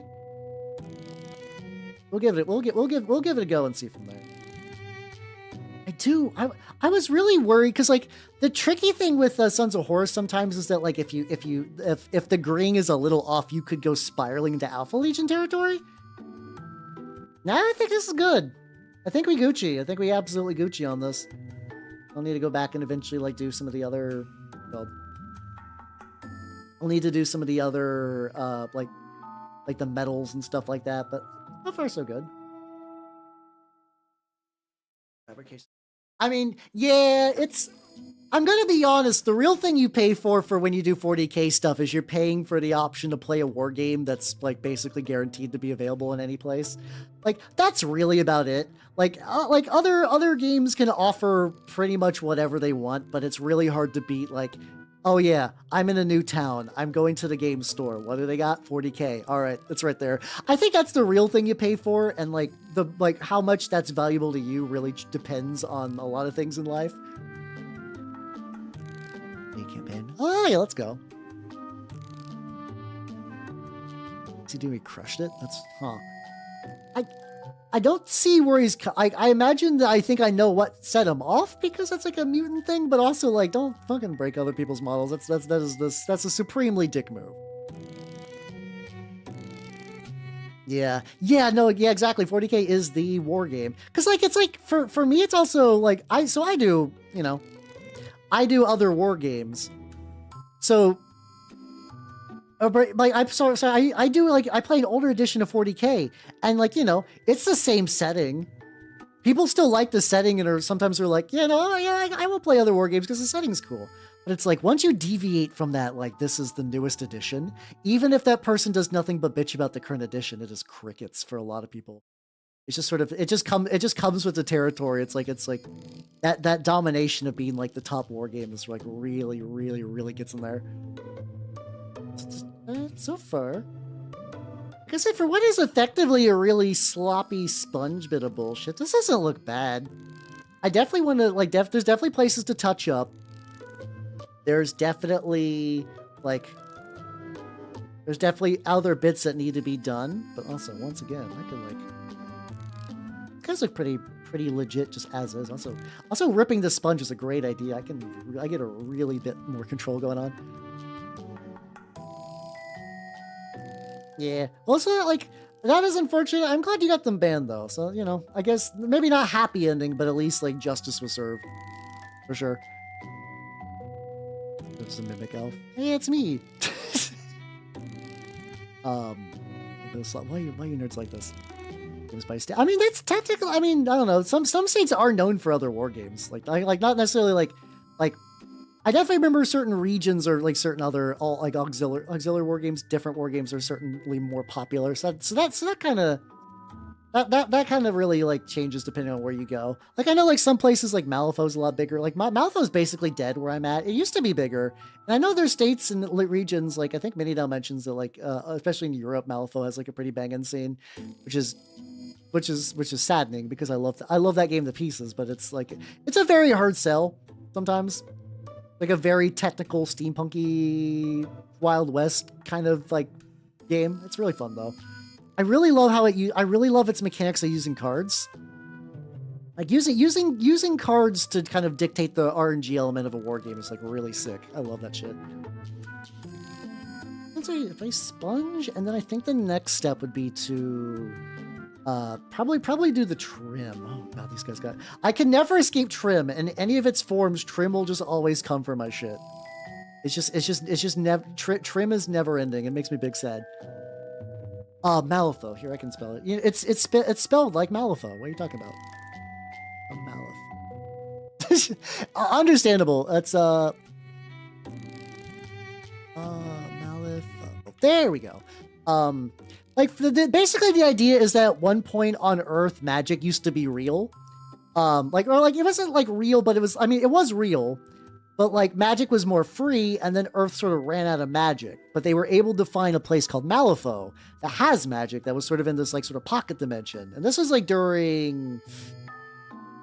I forget where in the like the regular timeline it is, but it's like, you know, they sort of send like a version of like the Brits send out some people to go to try to colonize it. And eventually Malifaux just goes silent for a while. Earth gets kind of fucked up a bit more. And then eventually Malifaux opens back up, but it's sort of like a Roanoke Island situation where it's like, there is, let's see. Like, what's it called? There is a, I'm blanking on this now. But yeah, it's so like, anyway, setting details aside, you got like, kind of like you can do like Wild West Cowboys, you got different flavors of Goblin, got different sort of like machine, like people who build machine stuff. I did the Rezzers, which were the like kind of like necromancer people, but it wasn't all like regular necromancy. You got like lady who could like talk to her dead husband, and she would summon like ghosts whenever things would harm you. And then you got like a Molly who was a reporter who was killed by a settings version of Jack the Ripper, and she's basically kind of become like a refuge for like kind of sapient undead. So she doesn't really do as much summoning herself, but all of her undead are kind of a bit more autonomous and whatnot. Yeah, it's like, I do like think if you like some of the ideas behind it, it doesn't have as much like technology versus science that Arcanum does. Like there's a lot of like tech, because everything is generally powered by soul stones, which is more or less like, you know, magic rock with soul in it. It is a cool setting. If you also like the idea of the setting from the, like the little shitty description I've given you, there is a role-playing game called Through the Breach where you can just play in Malifaux. It's just like scrappy orphans or like members of the guild who are sort of enforcing like magical crimes and stuff. I always want to run Through the Breach. It's neat. There's a lot of games I want to run that I just haven't yet. I still really want to run Dark Heresy. I've been itching to do Dark Heresy for a while. Yeah, Molly, I got the fucking pirate. So they release what's called nightmare versions of the existing models, which is sort of just like for fun alt-universe versions. And there's a alt-universe version of Molly that is just like a pirate crew, and I have them. I picked them up from Gen Con like a million years ago, and I need to do something with that. They're currently just big chilling in my closet. Well, no longer big chilling in my closet because I did pack up my entire closet as far as like minis go. A lot of my backlog is in boxes now, which is interesting. I know probably eventually I'm gonna get to the new place. I'm gonna be like, oh man, I have to like probably clear out some of this. Like, it's one of those things that like the current place I'm looking at is like roughly 480 square feet, but also a lot of that is like, oh yeah, this is like 480 square feet, but there is a, also, Gold Osman, thank you for the follow. Welcome to the workshop. I didn't know that there was a maximum number of people. That feels like a lot. Well, thank you. Thank you for the follow. Welcome to the workshop, yo. Yeah. I got the pirate hat for Archie. It is kicking around in a bits bin of mine, the Archie pirate hat. I actually don't own Archie, weirdly enough. I think it's another one of those things where it's like, I think it's like one of those things that eventually I need to wait for a scene to kind of. Oh, it does have the Cajun Gobos. It's got Cajun Gobos. It's got like it's got like, hey, do you guys like the movie Big Trouble in Little China? Don't worry, you can run that as goblins. Surprise. Oh, I think there's definitely like several Jules Verne-esque RPGs where about like burrowing to the center of the earth and stuff like that, and like lizard people. I know those exist. I think for a while the engine that would go on to become Savage Worlds, which I forget exactly what the game was for that, but it did derive from a very pulpy game way back when. How you doing, Clone Squad? That's why I have a special water container that has like swirly things and whatnot. I plan to do Trench Crusade live video. Like what do you mean? Like a battle report kind of deal? If you're talking like a battle report, I'm gonna be honest, nah. Like, I think battle reports are neat, but they require a lot in terms of like having another person and just like raw real estate of like in your house or just like somewhere out in like a game store to run it. It's trickier to do battle reports, which is why people like Dice Check and stuff stop doing them. It's a lot of effort for like what is like, you know, and not that everything needs to be about views forever, but like it's a small audience and it's a lot of work. So I've thought about doing the past, but it requires so much stuff of me personally that I just don't think I have the resources or time to really properly do it. I am indeed doing Sons of Horus. Yeah, so I'm doing Sons of Horus because originally when I bought these guys from the owner, they were Sons of Horus. And also, I just thought it'd be fun to do, you know? But I guess a lot of it, sometimes like a project I will do just because I really fall in love with a color. And I'm going to be real. This green oxide, really nice. It's a really nice green. It's a really, really, really nice green. It's definitely given me big juice to work on this for sure. Also, how you doing? How you doing, Kathy? How you doing? Welcome. Oh, you can buy that on Amazon. You can also probably buy that from my sponsor, Collectible Squids. Yay, there we go. I don't know if Squids has a Darrow in stock, maybe. I mean, too, if you want to like homebrew a setting yourself, like that is always the most powerful option, just to like take what you want and put it into your own hands. And like especially with the way like reality and life and art and entertainment's going, I think the idea of like putting shit into your own hands in this day and age is it's a very good behavior to manifest, you know? Yeah, that's true. If you would like to give money to my boss, Shy Lily, and also, to be fair, there's a lot of nice people that work there at Gamer Subs. Yeah, you can also do that as well. Hell yeah. Yeah, those are the only two sponsors. That's fine. I would feel bad if it's like it's time for sponsors. It just becomes like a gigantic fucking just like roll that goes on for like 10.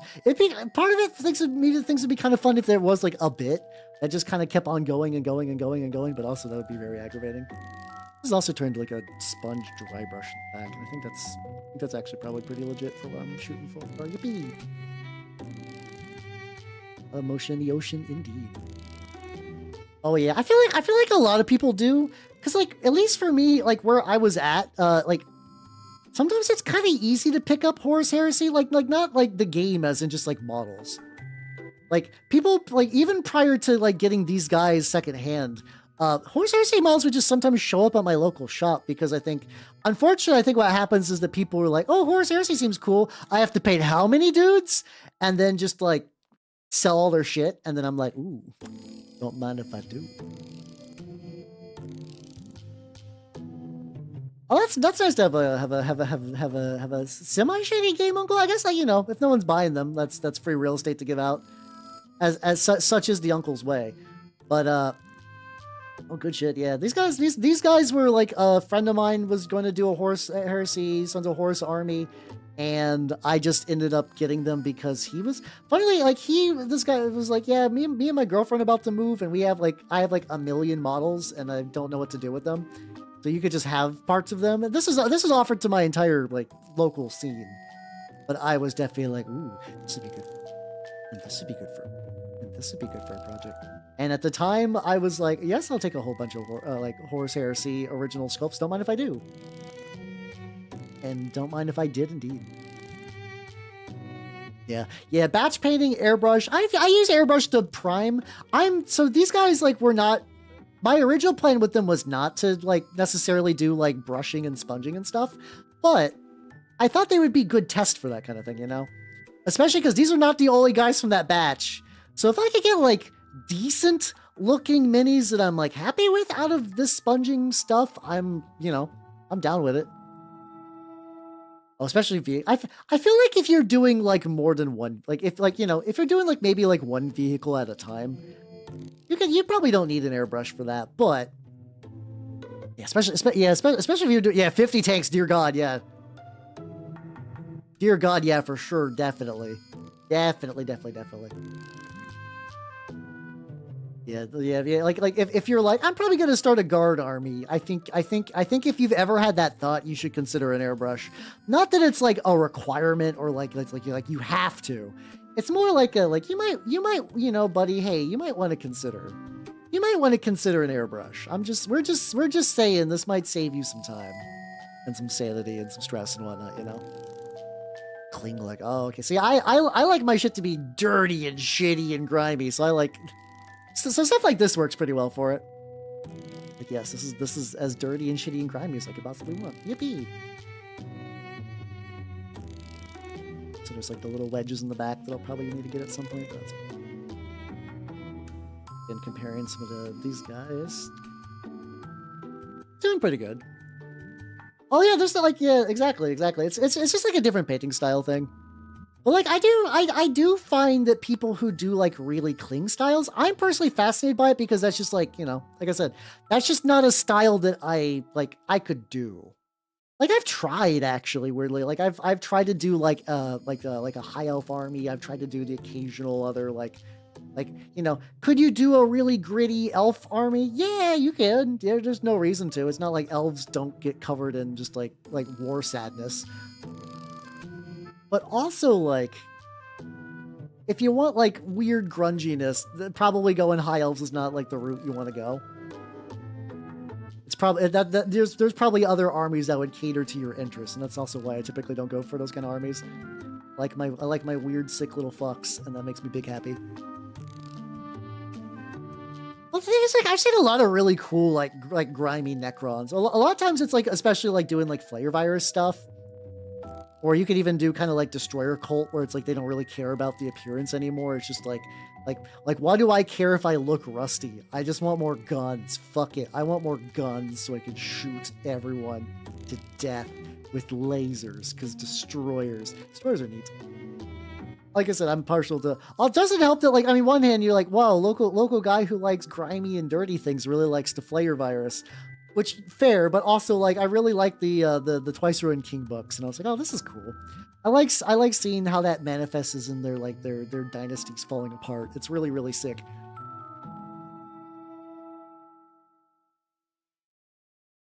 Yeah, it's like these ones aren't so bad. Like they don't have like the ancient gamer squat of like a lot of older Marines. I think is like legitimately, as far as like older, like these aren't that old. I don't think. I don't know if I have a date. I'm sure if I attached a date to these, I would turn to ash. But like, so how you doing, Blanc? How you doing? Flame Virus is scary as shit. Let's see. I would try, but well find a new Antioch. No, that's also fair. Yeah. I like exactly. Yeah. Oh god, fucking. One of the guys in my Trench Crusade recently got a the patron skill that lets you increase your cap on a unit, and he just bought another machine armor guy, and one of his machine armor guys got lieutenant. And I'm not looking for, as a Sultanate player, I'm not looking forward to playing that list.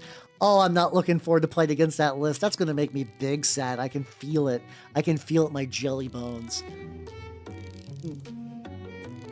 Oh, blue and black. Hey, let's go. That's a legit scheme. Oh yeah, the new Daughters of Cain got armor. I think that's fine.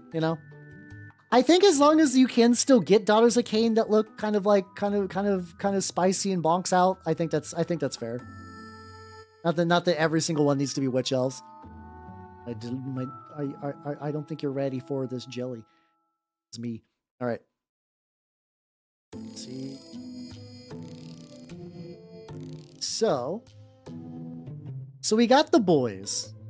We got the boys. They're not done. Realistically, what I might even do is at some point also probably just go back in and like there's like a little bit of black back here. Like it doesn't need to be like real intense, but I could just go like sure. But I think before doing that, I think it's time for trim. I think it's time for fucking trim. And my thoughts for trim are, I think I'm gonna do. I know that the trim of Sons of Horus kind of go all over the place. Like you can kind of, let me move the catapult again. I love this catapult. It gets in the way like hella easy.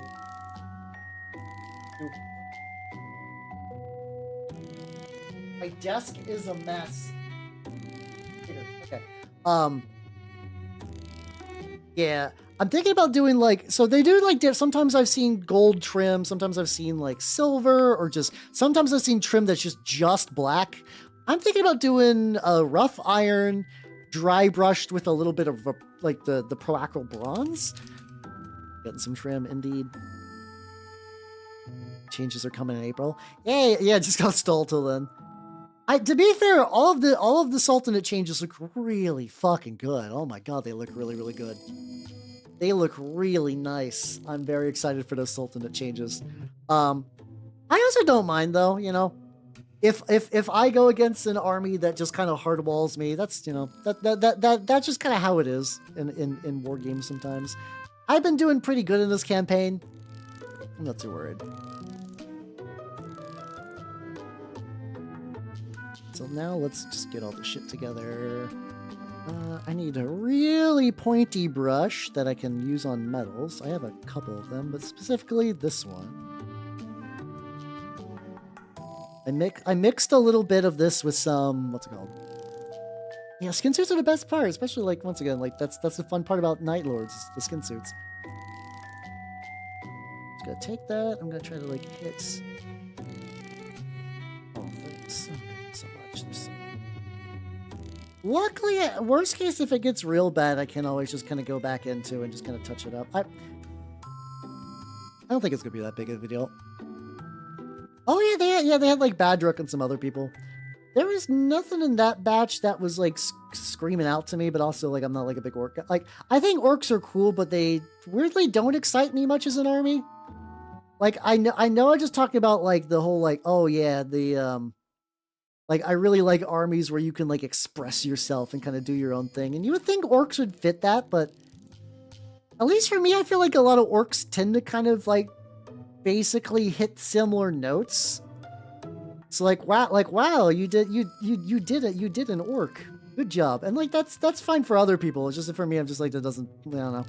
It doesn't super excite me as much because I feel like I'm retreading ground.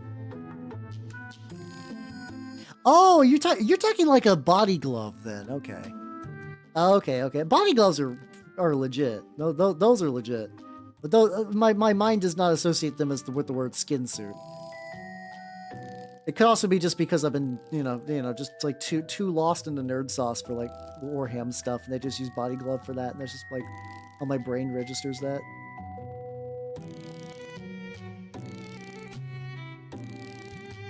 It'll be the slowest part on these guys. Like not a terrible amount. Like I just gotta get like the trim around like the.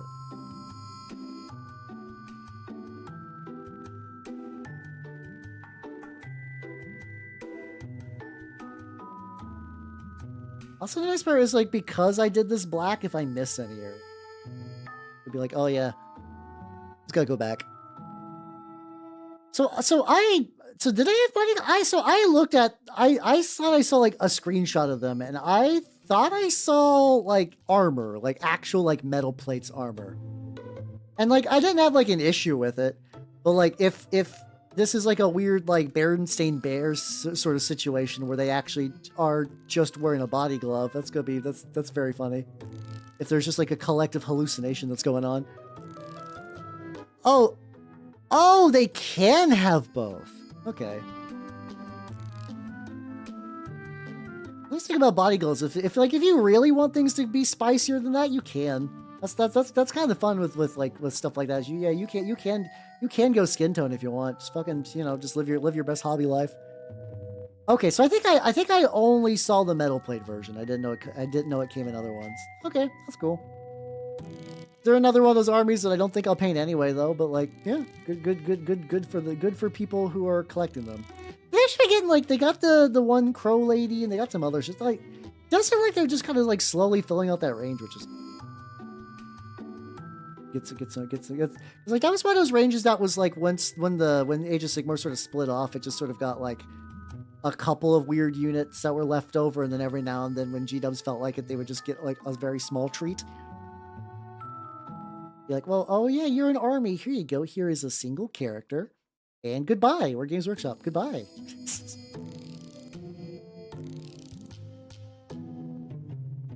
Also like a really weird bit under the pauldron here where you can see where it's like, I don't know why the texture's weird. Like, I don't know if this is another glue error thing or if the original owner just like didn't like, I tried to file a lot of the bullshit off and like, I think for the most part I succeeded. I think for the most part, a lot of the like hanger-on bullshit kind of got dealt with, but like there's still the occasional weird bullshit bit. That trim on the head. Christ, why did I do this? Like to this stream will be like, all right, so how painted, like sponged, for like the first like sub 2 hours on just like getting all the like little colors on them, and now. Yeah, there's like, that has like a little bit of trim. I could like maybe go around the edge of that. I don't know. Once again, it's like, is this going to be like a pick your battles sort of deal? Do I decide like how much trim like the shoulder pads, if I didn't do the trim, that'd be fucked up. Like I could probably cheat on the back of the legs a little bit if I felt like it. Yeah, gotta pick my battles for my own sanity's sake and whatnot. It's also going to be fun too, because they're like even less chaosy than my word bears. Like, when I play third edition, I could just be like, hey, I'm going to be running like vanilla Space Marines today. Apparently there's like a couple of war bands that exist that if you want to play like loyal Sons of Horus, you can. And by loyal, I mean like loyal to the War Master, not Abaddon. Like I know they existed at one point. Like they're one of those, like every now and then there'll be like, this is a chapter, or like this is this is a successor chapter. They'll be like, here's a successor chapter. This exists just to fuel a specific paint scheme. And then you'll have people for like 30 years. They're like, what happened to these guys? And like they literally existed too. Like they're the kind of chapters that like when an author is looking for a punching bag, they just go onto the wiki and they're like, oh yeah, we can beat up these guys. Yeah, if we, no one's gonna give a shit if the Nova Marines get dunked. Who gives a fuck? Yeah. Fucking destroy them. Who cares? Yeah, I don't know. I have to imagine everything that's coming out like roughly right around now is probably not going to be that different in the newest edition. Like if you're like I think I have to imagine a lot of them are going to be pretty similar. The belts. Space Marine belts are always weird because the belts are also typically usually the same material. I think this time making like a bronze belt would be kind of fun though. Something real nice and easy like that. There we go. But yeah, I have to imagine that like if you're doing for like the Red Corsairs, I think the Red Corsairs are going to remain exactly like the Red Corsairs are now. What do you mean by like Like, do you mean like specifically like if you want to do like a real like not Chaos Renegade Marine chapter? Because you'll probably still just use CSM and just like use like I have to imagine a lot of the detachments are going to carry over to the new edition. Or at the very least, all the ones that were released in the Maelstrom book would probably have like some carryover. Maybe. Then again, it is Games Workshop. They might just be like, JK, all that stuff you bought like 3 months ago, it's invalid. Eat shit. Oh yeah, the black, like a lot of people really like the black contrast paint from G-dubs. I have not tried it myself. Okay, that's true. I do have a little bit of it. I've not really used it for anything that wasn't just like a really quickie one-off that I just never really sort of followed up on. Okay, there we go. Look at this bronze boy. Look at you. Trim is not as... So okay, so here's the question. It's like, shit. Okay, no, never mind. I'm finding more trim. There's neck trim, which is not too bad. The wrist trim is what I'm not excited about. Like the arm and wrist trim seems to be where I'm gonna have like the most just like objectively terrible headaches. Like here I can just kind of go like blip and then blip. Like mostly. There we go.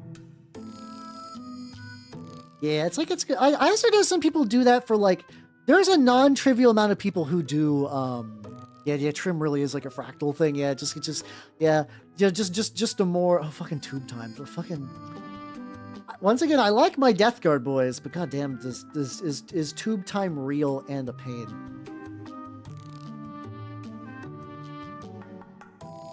Yeah, I think I'd rather do tubes than trim, but also it is in that same category. If you're like, I did it, I did all the tubes. No, wait, no, there's another. Like, oh, there's another fucking tube. What the fuck? How is there so many tubes? I'm light blue and then black temper. Oh yeah, that seems to be pretty standard for like stuff. You know, like I think it was like Richard Gray that was using it for some like real tricksy shit, and I haven't really experimented as much with like speed paints for stuff like that. Like I know there's also like some people that say that like, oh god, what was it? There's a specifically contrast paint called like it's like Gargas Sewer or something like that. That's apparently really cool for what's it called? It's really cool for like you can kind of do it as like a quick dirty shade thing where it's like if you want to grime something up, you just like sort of almost use it like a kind of diluted form of streaking grime, and I think that's potentially pretty neat. Also, I thought about like, I was like, this would be power pack colored. This will be like that brass bronze I'm using for trim, and this will be just regular ass metal. So I was like, this would be good. This would be a good combo of looks for sure. Just a little space. Oh yeah, like it's probably just like I said. I think it's just going to be that. I think there's not going to be anything particularly wild for Renegade Marines other than just like, hey, this attachment will carry through because we just sold you it. Maybe. Or they won't. They won't. I feel like to a certain degree I keep trying to expect like a certain amount of consistency, but it's like that's also a fool's errand. Like, why am I doing that? It's cheat up. So they'll do whatever they feel like doing in the moment, and it won't fucking matter, you know. How you being, Ballista? Hydra Dominatus. Indeed, son of Alfaris. I'm sorry, I'm painting. I'm painting Sons of Horus. I'm painting Sons of Horus today. I could see maybe thinking these guys might be Alpha Legion. They kind of hit similar notes of color wise for a while. But how you doing? Yeah, it just gives them like a similar oath rule. Yeah. That's what I'm saying. I have indeed seen that detachment. I know vaguely what goes on in it. I'm reasonably abreast of news about modern 40k stuff. I just don't do it. Sure, they could be Alpha Legion. Good. Horus, how you doing? There was like a very narrow period of time that I wanted to do like a very small scale Alpha Legion force, like kind of like more like a kill team sort of dealio. But I just never really got around to it. Like I feel like if like I don't know, it's tricky because if I was given the Legionnaire kill team, I probably would just do them as word bearers. But like Alpha Legion would be kind of fun to do for that as well. Just kind of mix them, just like Imperial, like Space Marine, just kind of like regular bits in there. Like that'd be fun. That'd be legit. Hey, how you doing? Could also be Skaven too. True. Could just put some rats on their bases and be like, why is there so many rats on your Sons of Horus bases? Be like, yeah, just don't worry about it. Yeah, don't worry about it. It's fine. They're just, you know, they just kill a lot, and then all the things around them just inherently get, you know, that's how you get rats. That just makes sense. Let's see. Not that one. Some of these days I really need to go and read the proper lore of this. I think it was in Malign Portents where basically Nagash was about to activate like a big fucky like black pyramid thing to kind of ruin the setting, and then the Skaven, independent of really anything else, like they were not part of like the big coalition to try to stop it. They were just in it, just fucking around, and just ended up helping detonate the thing, which kind of stopped Nagash from taking over the world. And that's why in this 30-page essay, I will defend the Skaven being the good guys of Age of Sigmar. No, that's stupid. No, that's stupid. I love Skaven, but no, they objectively need to be bad guys. They objectively need to be bad guys. Like the idea of like good Skaven or even like morally neutral Skaven doesn't work. I need them to be despicable and horrible, backstabbing. I'm okay with Queek having like the power of like his dad wasn't a complete shithead, which is why he's great at like being a leader. I think that's fun. I think that's fun because specifically it's like their whole society is so fucked up that the idea of like one of them having a loving parent is like borderline a superpower. Do I know old world? No, that's fair. That's fair. I was starting to like, cause I have like I got the Warhammer Fantasy Battle like 6th edition book. It was just at like my used bookstore, and I was starting to read through that ages ago, and I did not get.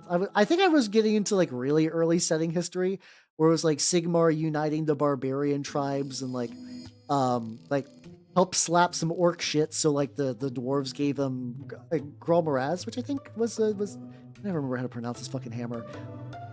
He got his cool hammer from the dwarves because he killed orc real good, and that hammer let him kill real good in addition to that. So you know.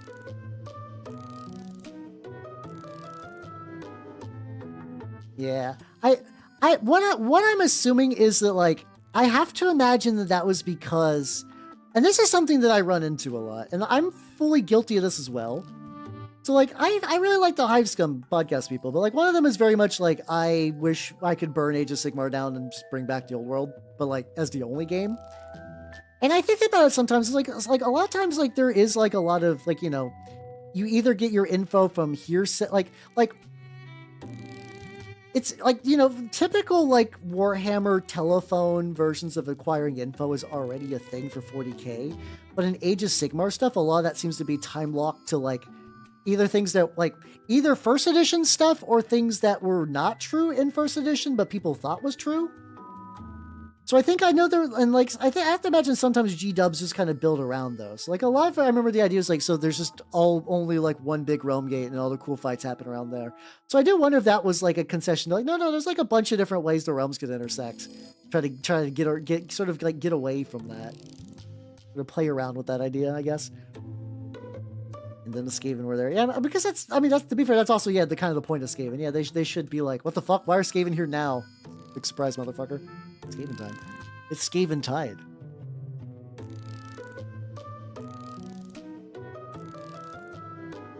Now, I wouldn't be surprised if one Skaven's like really particular. They super into poisons. No, that tracks, that tracks. I'm definitely fucking up the trim in some areas, but it's not as bad as I was thinking it was going to be. That's different. I think I actually just made it worse when I tried to like fix it. Whoops. Aha. But that's fine. Anywhere that's a fuck up, I can just go back with like my darker. I can just go back with my darker bullshit. I'm just gonna touch that. This was, I guess, in hindsight too, what I could have done, and maybe I'll do this for the next batch, is I start with trim, do it real messy, paint it black. Actually, hold on. Fuck, I just realized I need to go, like, not only do I need to go around the head, I forgot that, like, the top of the dome requires very, like, specific trim. Fuck, there we go. And I could do that. I do also have that soft spot. Like, whenever somebody paints a mini that's, like, dealing with painting minis, like, there's not, like, one very famous picture of an Ultramarine holding a very, very itty-bitty painted mini, and that fills me with, like, immense joy. How you doing, Muckrin? How you doing? Welcome, welcome, welcome. I am currently oh, did I get the back of the head for that? I got gifted these Sons of Horus a while ago, so I've been working on them. So far, it's a lot of sponging and then trying to go do trim because Games Workshop personally hates me. They heard me talking shit for far too long, so they had somebody near me gift me some models that had trim, specifically to ruin my night. I think it's really fucked up that they're that targeted. That is kind of like a sad way how gang stalkers kind of believe stuff. It's like, yeah, like out of all the different types of like mental illness, believing like genuinely in gang stalkers sounds fucking miserable. Oh my god. For context, for people who don't know, gang stalking is like when you believe that like, you know, people are actively out to get you. So, but like, and like not in the way that you would the people would be like, oh yeah, like the government's out to fuck your shit. It's like specifically like, oh, I came home and like I don't remember my couch being there. Clearly it's been moved like 0.3 centimeters by somebody there to ruin me in particular. It's mostly just like there's a lot of trim, and it's like really detailed work, and if I'm like being a little too hasty, I might like, might paint over it, so that means I have to go back and touch that up. It's not the end of the world, and it's fun to bitch about, but yeah, no, that's what's going on with trim, really.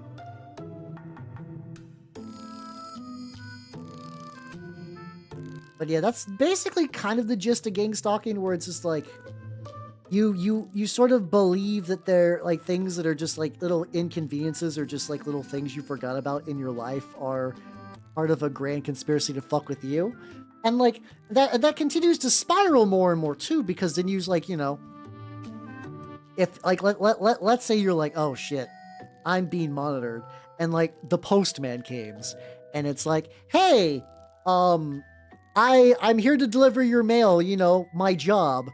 And then you're like, oh, that guy's in it with the government. He's here to kill me. Not if I deal with him first. And sometimes it leads into shit like that, or it leads into like the most benign version of that is that there are people that were like I've heard retail stories of like, yeah, I work at Best Buy, and this lady was asking me why all the computers were focusing on her. And then you're like, man, what are you talking about? It's like, don't worry. Like this, like lady's like, don't worry, Missy. You'll know someday. You'll be aware someday. Or am I sorry from you? Me, I'm every gang stalker at once. Oh, that's sweet, though. At least you love them, though. That's nice.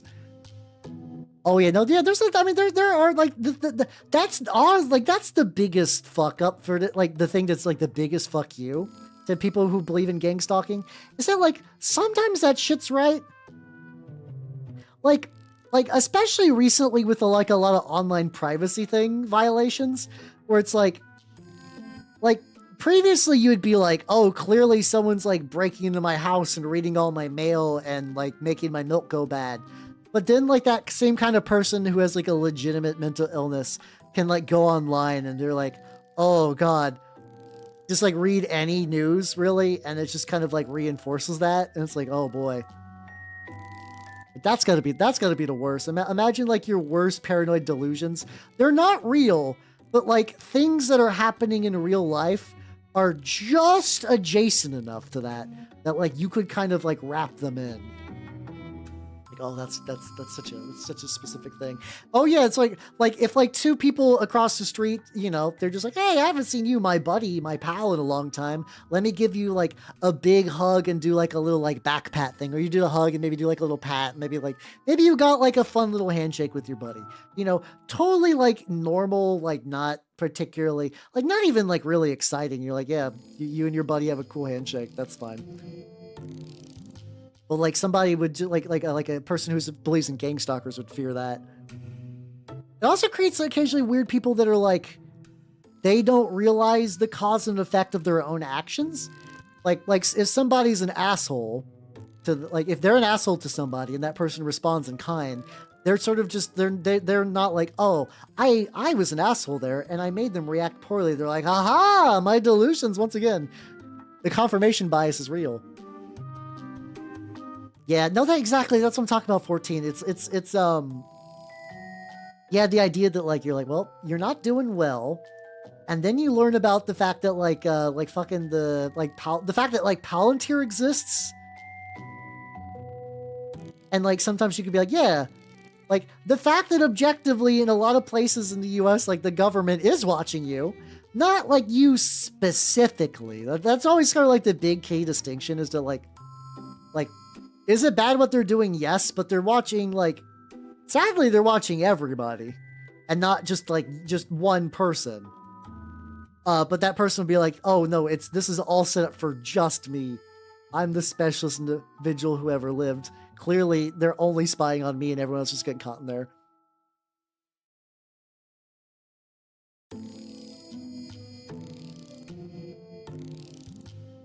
Oh yeah, the fucking New York tunnels. Yeah. That was like a couple years ago, I think.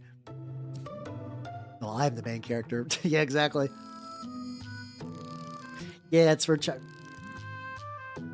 Mike, but I went to the grocery store to buy Chex Mix yesterday. Not specifically, but shit, you're my gang stalker. Fuck. No, it's mostly just because, like, you know, I'm not gonna lie, savory Chex Mix fuck incredibly hard. That's what's really going on. That's the true deep secret. Is the savory garlic Chex Mix really good? Turns out, surprise. Yeah. Get you some bold Chex Mix. It is the best flavored Chex Mix, and if you think otherwise, you're wrong. I'm sorry. You're allowed to have wrong opinions, but it is the best Chex Mix flavor. I love being very self-assured about a thing that's like really stupid. Yeah. Oh, it's like a COVID. Oh, is that what that was before? Like, I only saw little bits and pieces about the tunnel stuff, so I didn't really know exactly what's going on there. It feels like an anti-COVID measure. That's still weird, but like suddenly makes a bit more sense. The context definitely changes it. I have not tried the jalapeno cheddar, to be fair. To be fair, I've not tried the jalapeno cheddar. I'd be willing to, potentially.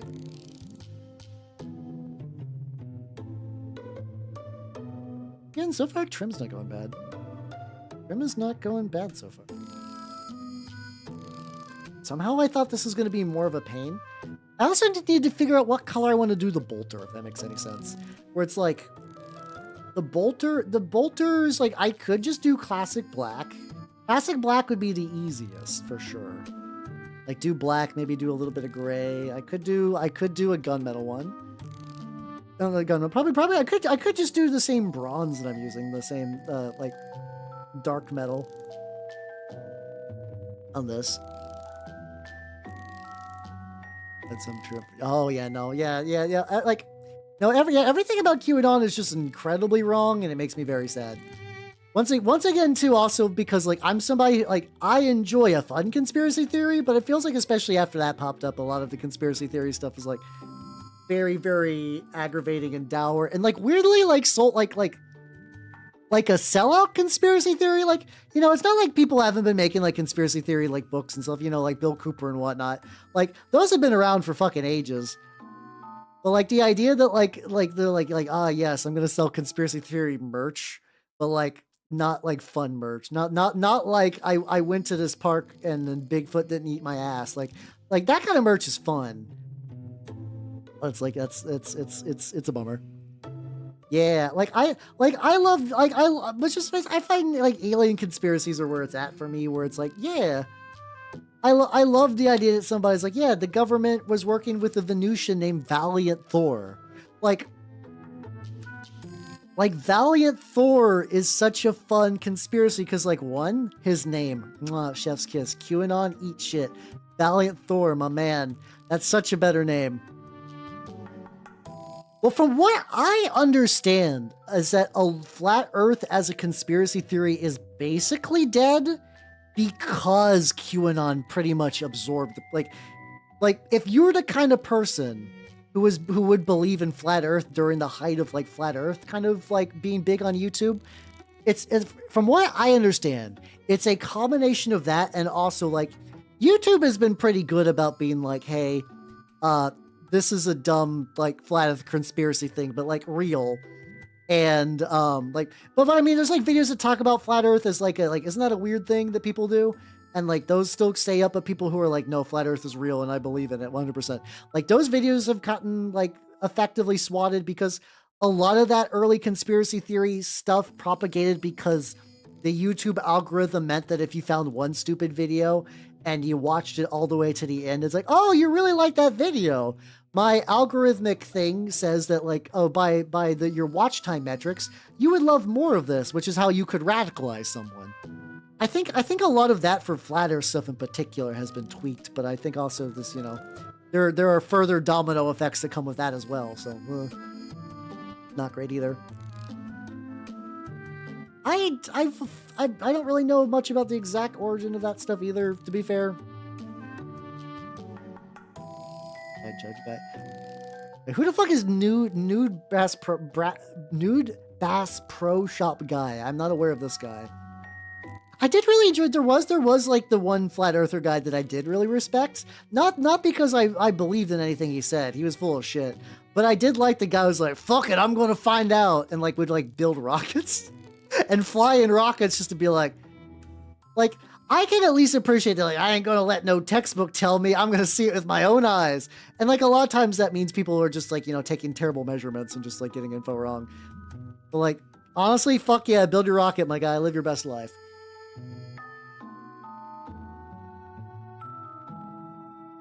Yeah, that's true. Yeah, it's the.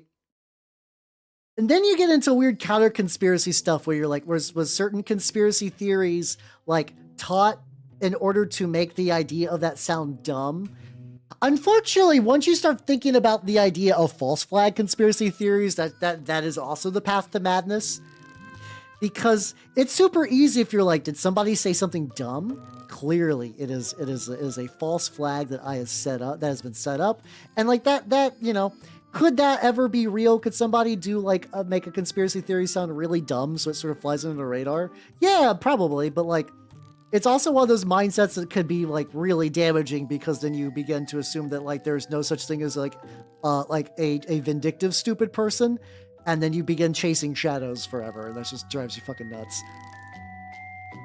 Bamboo, hey, let's go. Yeah, some of those new bamboo printers are nice. The fucking Goonhammer was showing this like one 3D printer that was. I looked it up and it was like $2,000. So I'm like, nope, too rich for my blood. But it was like Bamboo did like a combination 3D printer and like laser engraver for like doing like MDF stuff. And like, that's one of those things that like, I don't believe I will ever get into making MDF stuff. Like, I think it's a useful thing for somebody to do. I just don't think I need to be that guy. Like, you know, when I'm more than happy to buy MDF, like wargaming stuff on like Etsy than do it in my own house. But like, the idea of a machine like that is still kind of neat. I'm not gonna lie. I'm like, that's neat. Like, it is on sale for $2,000, which once again, too rich for my blood, but still very intriguing, you know? Yeah. Oh yeah. Being oh yeah, like a game store attorney or attorney organizer would be like good for. Yeah, that would be like a good mark. I think at that point where it's like, mind you, if somebody did like, instead of like being a VTuber, just decide to go all in on something like that they could totally do that, you know.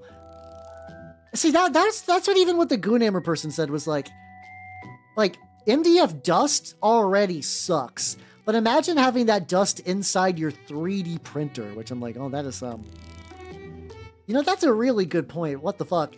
And I don't remember how, like, I don't think I got a chance to read the rest of the article to really find out like how do you prevent that, you know? So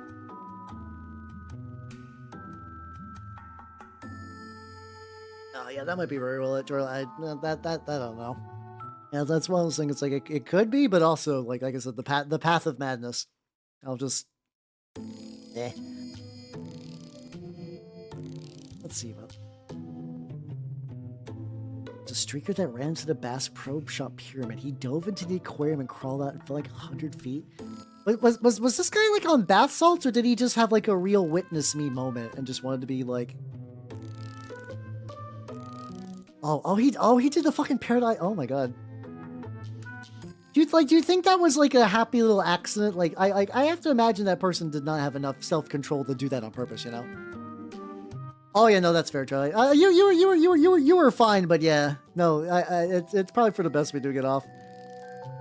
Yeah, no, people get lost in that shit. He's just running from the cops. Yeah. Did they explain why he was naked though? It's like usually when you're running from the cops and you're naked, like something happened there. Like there's usually I don't know what I would like, you know, if you were like awoken from your bed and like something real bad is happening, maybe there could be some defense, but it's like otherwise I feel like if you're naked and running like that, something has gone horribly wrong in your something has led to something really fucking weird going on. I assure you nothing was planned. I mean, probably. I feel like that's the safest bet. But you never know. Some people want to like... There's probably like a weird thing too that like, you know...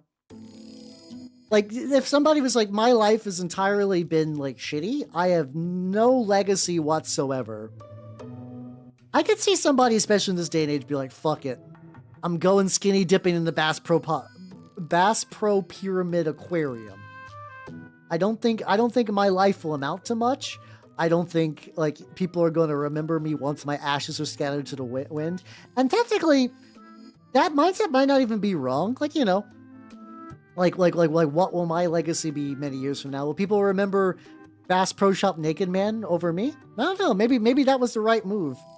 Yeah, that lead to a bunch of that mindset is a bad mindset though for the reasons Matthew said. Yeah, it does lead to crimes that are bad and hurt a lot of people.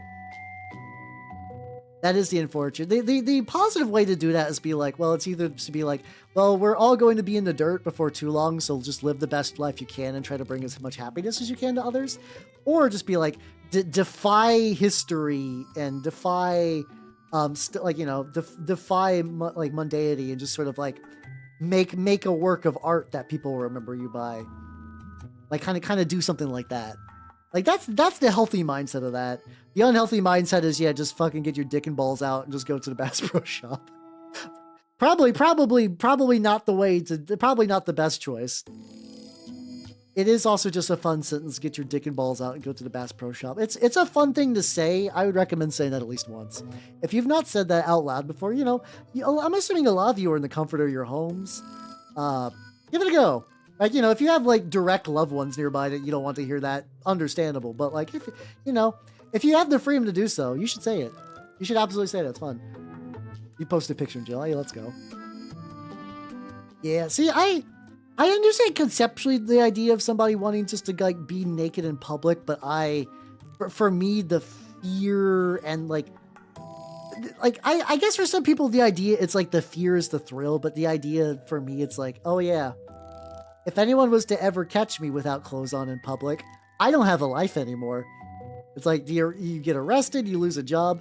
It's the fact that some people just do that. I'm just like, that is especially people who do it for like pervert reasons. I'm like, that is a lot. That is a bold move just to be like, yeah, you know, I can throw my life away for a boner. And I guess a lot of people do. Maybe a lot's a strong word. I mean, there are people out there who decide to throw away their lives for a boner, and it's really tragic if anything. But like, tagline in the future, they should pay you. They absolutely should. See, PCP just makes me think of The Whitest Kids You Know, because I always just go back to that like gallon of PCP skit. That's how I got introduced to them. It was like gallon of PCP and don't jerk off to the fruit. Those are the two I think of a lot.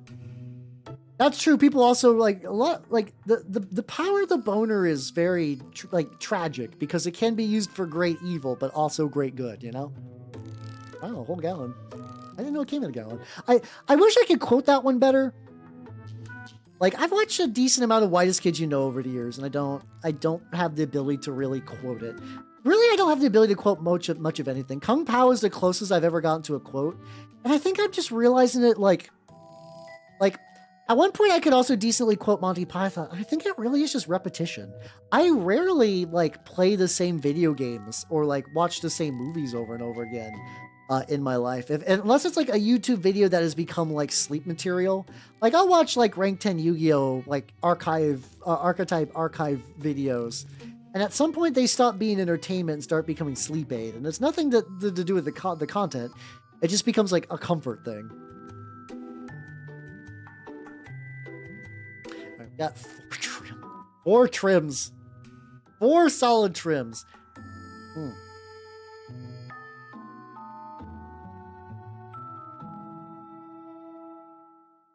Oh god, road rash on your bit sounds awful. Oh my god, that sounds fucking terrible.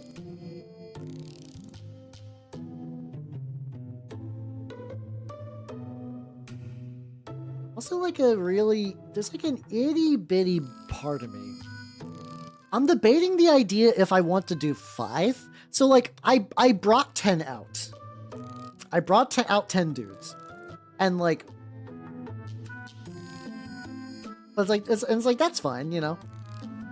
But what I could do is like, you know, I got 10 of them sponge, but I could do 5 trim and then maybe try to like finish, like like get farther along with the rest, or I don't know. This could also be my brain. I also like there's also a skill that I need to learn, which is just like powering through little bits, just like these like little kind of like tedious bits, because this is what really always stops me from like army painting, because like I love painting like individual models, and it's like the painting the kind of like the boring mechanical bits is what's always kind of tricky. Like stuff like this is where it's like, oh god, my brain. But also there is like the serotonin of having a painted squad is just it really is like very different. So like I just want to put this as a perspective. It's like, okay, I'm gonna zoom out to yeah, this is like, let's go fully zoom out. Okay. So like I have gotten, so these guys are not even like, these guys are not even table. Well, technically this is a 2-color standard. I got 2 colors on this, but you know, it's mostly shades and highlights. Well, like, let's see what happens if I take exactly what I've painted right now and I put them in a nice little row.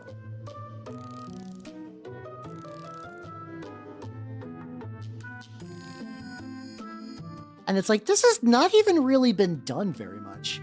And it looks like, the magic of having, this is also why when people are like, you know, if you're ever like, man, I would like to paint minis, but I don't feel good about how well I do.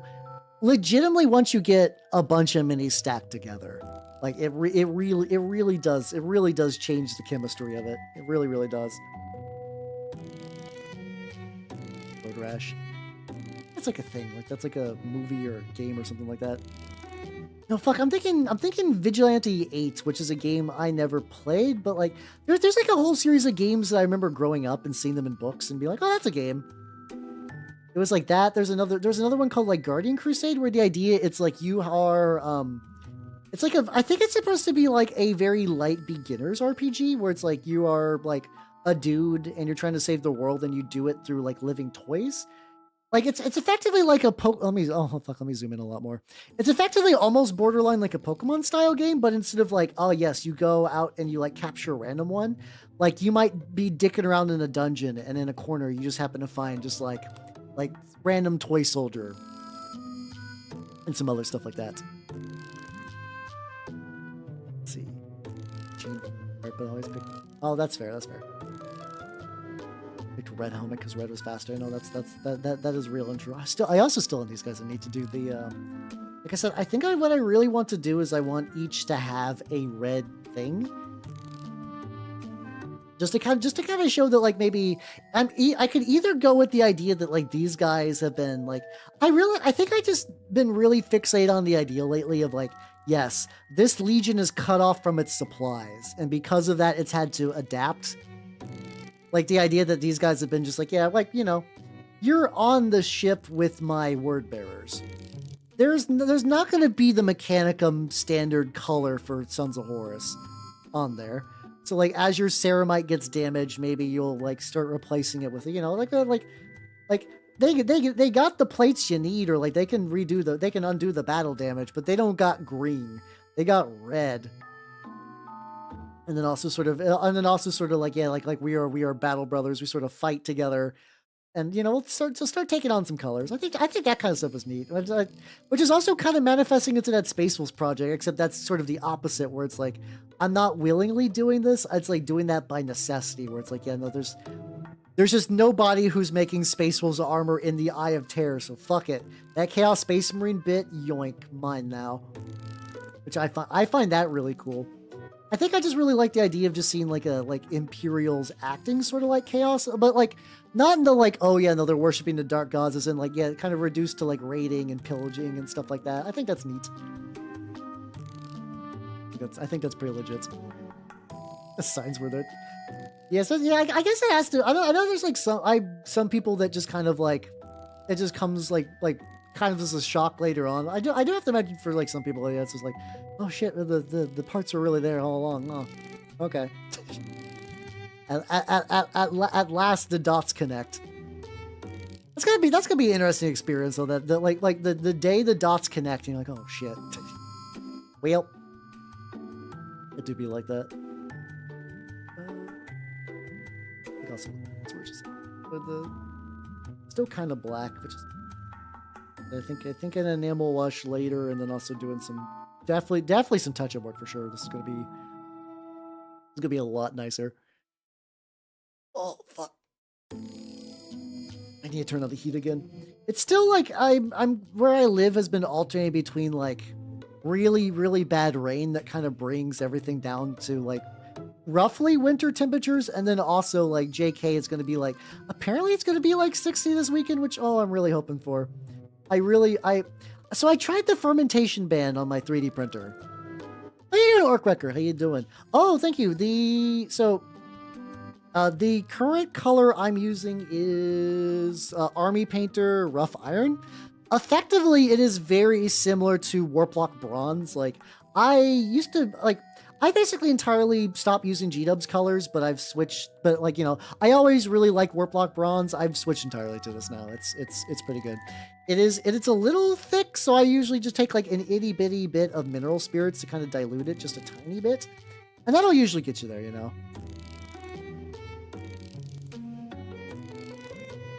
Wait, Arctic what? Wait, what? Hold on. How does it take you 3 years after that? How does it take you 3 years after that to be like, wait a minute, hold the phone. Wait a second there, buddy. Yeah. So if generally the paints I use a combination of them, of different brands, usually just what's ever at my shop, but specifically if you're looking for other ones, like for instance, the color, that's not right. The color for my Sons of Horus, I did like a really rough sponging. This is me trying to figure out if I can sponge my way to getting a bunch of these guys done. Like the base shade was the Scarab Green from Warpaint's Fanatic, which is like pretty solid. I really like the Pro Acro paints. I've been digging these a lot more. So this is the Pro Acro Green Oxide, which is sort of like what the highlights have been building towards. Besides that, I also do use Vallejo stuff. Like I like the Vallejo reds. A lot of miscellaneous colors in my collection of Vallejo. Like I said, I used to use G-Dub's paints. I got frustrated by them, and I switched away. And you know what? It's been good ever since I switched away. So, like, I'm firmly in the camp. They're fine, but like other ones, I also just vastly prefer Dropper Bottle. Oh my god, I vastly prefer Dropper Bottle so much. Also learn really slow. No, fair, understandable. I'm also pretty dense, to be fair, though, so I probably wouldn't, like, I can't even give you too much shit about anything. But yeah, how you doing? If you do not know me already, I'm Halbernut the Mimic Elf, miniature painting VTuber of the Nurgle and Skaven variety. Though, today I am painting some Sons of Horus because I was gifted a bunch of first edition Sons of Horus dudes. Also, like, I usually drill my barrels, but these guns are built, once again, everything from this set apparently is built wrong. Like, this bolter is 2 parts, but it's like folds up like that. Like imagine these are like, this is the barrel. It folds up like that. It's like, why would you do that? I tried to, like, one of these guys, I started to drill the barrel, it was going good, and then the gun started to explode because, like, it was only had glue holding it together. I'm like, what the fuck is this? Why would you do that? Ooh, so if you need like a bright white, I assume you've probably heard this before, so this might not be news. Pro Acro Bold Titanium White is a really nice white. It's a really bright white. It's a really good white. It's not particularly chalky. It behaves really well. Comes in a big old dropper bottle. Arguably the only bad thing about it is that sometimes it can be sold out online. I would recommend ordering it just to make sure you can get some. I think it's worth it. I've been using that prior to using the other Pro Acro paints. My shop recently got more like the actual like big Pro. Oh yeah, okay. So I take it for granted because this is like in the mini painting sphere. A lot of like people who do what I do are like, you should really try to Pro Acro White, to the point where it's probably really annoying. It's sometimes, you usually get that like the info is sort of out of tune of like who knows what in the hobby. But yeah, no, legit. I'm also realized I didn't get this guy's back belt. Legitimately, it's a really, really good white. Other colors from that range that you might like as a White Scars person. Oh yeah, no. Listen, this is one of the reasons. Like I like sharing my hobbies with people. If I didn't like this, I would just paint on my own time. I would not stream. That's what this is for. As far as like as a White Scars player, what other paints do I have like from that range that you might? They also do have a really good, the bold pyro red might also be worth looking into a little bit. They got some good reds in general, but this is also like a really popular color from them. It's like a really fuck off bright red, like plumes and stuff like that. Burnt red's a decent dark red. I do word bearers, so I've mostly switched to Vallejo reds because they have like a couple like these ones are very dark, but like in a way that works for me. If you ever need the names of any of those dark reds, let me know. Like that should be pretty legit. They have a. I feel like White Scars use yellow a little bit too. Their yellow's not bad, but like I don't like. The yellow is they're yellow. It's good, but it's not like you need to like run out right away and do that.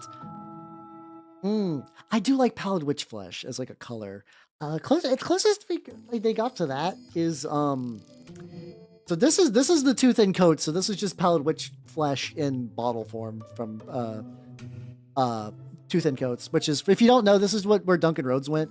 He basically just made a paint company of rip-off paints, you know. This is also pretty good. The Dark Ivory is a good like Pallid Witch Flesh equivalent. So if you just want like the same amount, you know, same bottle, like yeah, but like here I can show you. Like I said, golden yellow, pretty solid. Like if you like, by the way, I don't have like any sort of like sponsorship with them, so this is just entirely out of my own pocket. If you're like looking to put together like a decent order, like let's see, like this, they have like pretty decent metallics too, but I think at this point everyone has decent metallics. I think something like this. I don't know if they have a sponsorship program. Oh, fuck.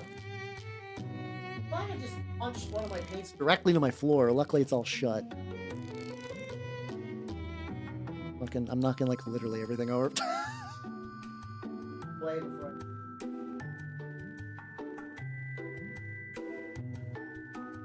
Hey, how you doing, Iron Zero? How you doing? Yeah, I got for context, I got a bunch of these a while ago for free. Just like somebody just gave me like their old like unfinished army.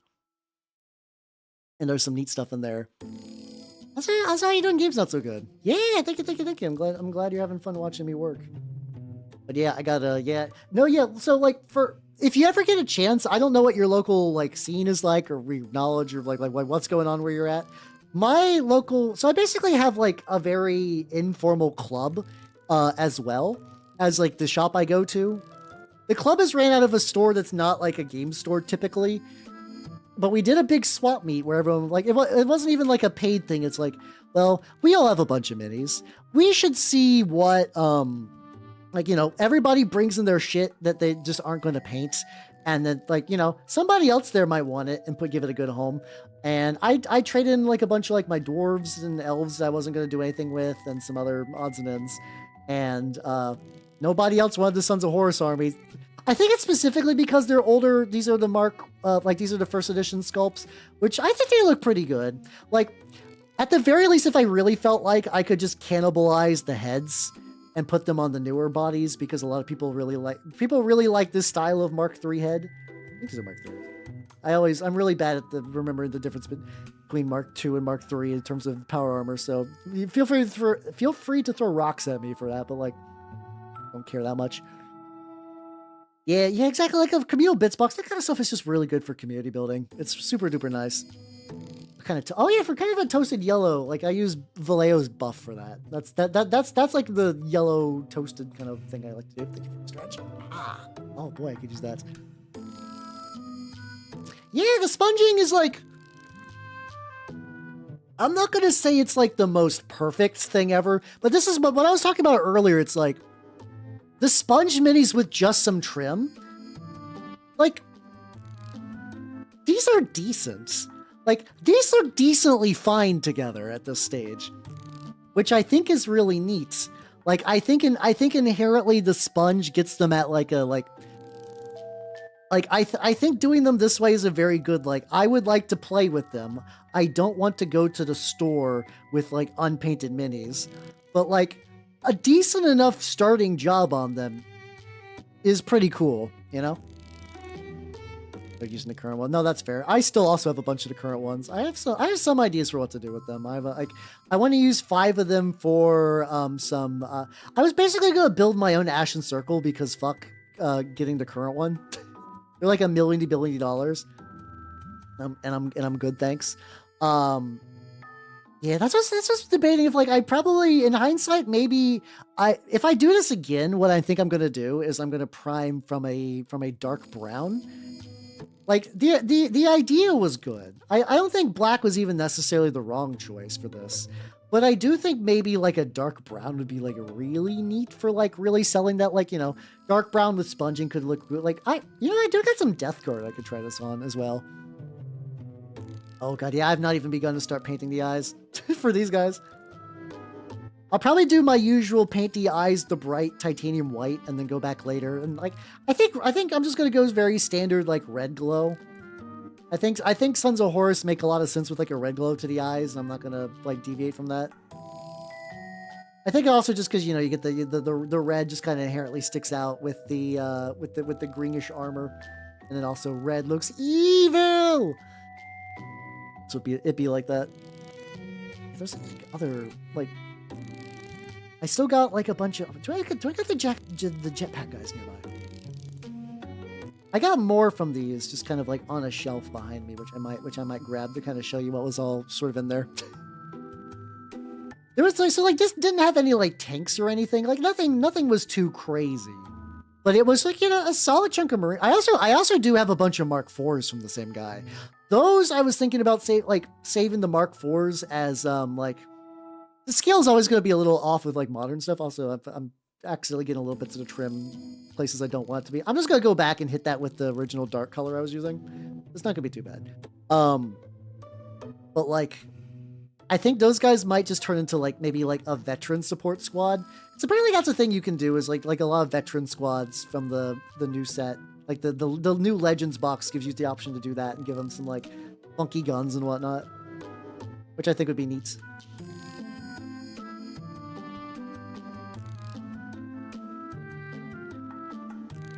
A little bit on the inside. I'm probably also hoping to eventually I'm gonna dry brush these with like I might even want to try that soon just so I can get like a good look at how that's gonna look.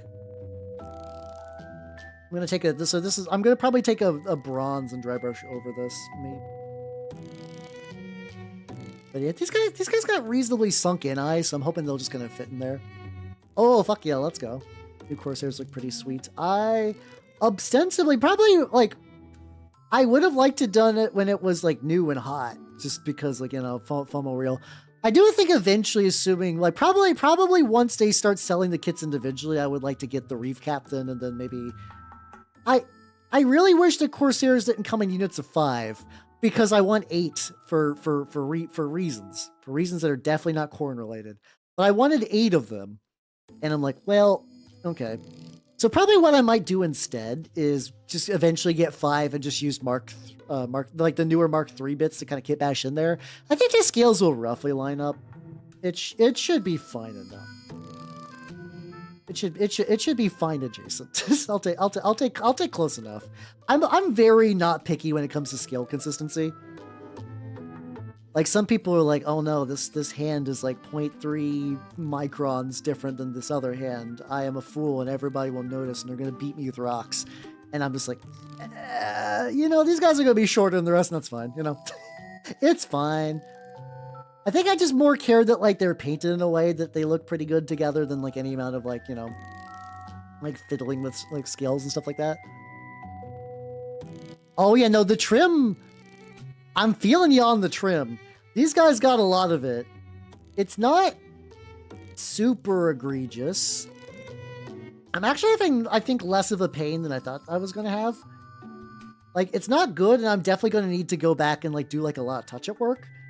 But I was kind of aware that that was the thing I was going to need to do anyway. I don't want to talk trim. Listen, I got Death Guard. Death Guard I'm not doing Thousand Suns. Hey, Emperor's Trim's not that bad on trim. I will say that they have probably less trim than a typical Legionnaire. You could do worse. You could do worse than Emperor's Legion trim. I'm not gonna say it's great though. I know. Yeah. Like you know, rubric trim, Death Guard trim can be pretty annoying. Archangel's Legion, want to paint them. Oh, that sounds like it look really neat though. To be fair, like that kind of inherent. It's also really funny if you look at like all the lores. Like basically every like Legion back then was like every Legion is either red or like a really dark gray, and it's just kind of funny how that just kind of petered out. This guy's got his trim a little bit. How you doing, Oni? How you doing? I am bashing through trim. Oh, I want to grab a little model. I'm just gonna like step up. Don't mind. Yeah, there we go.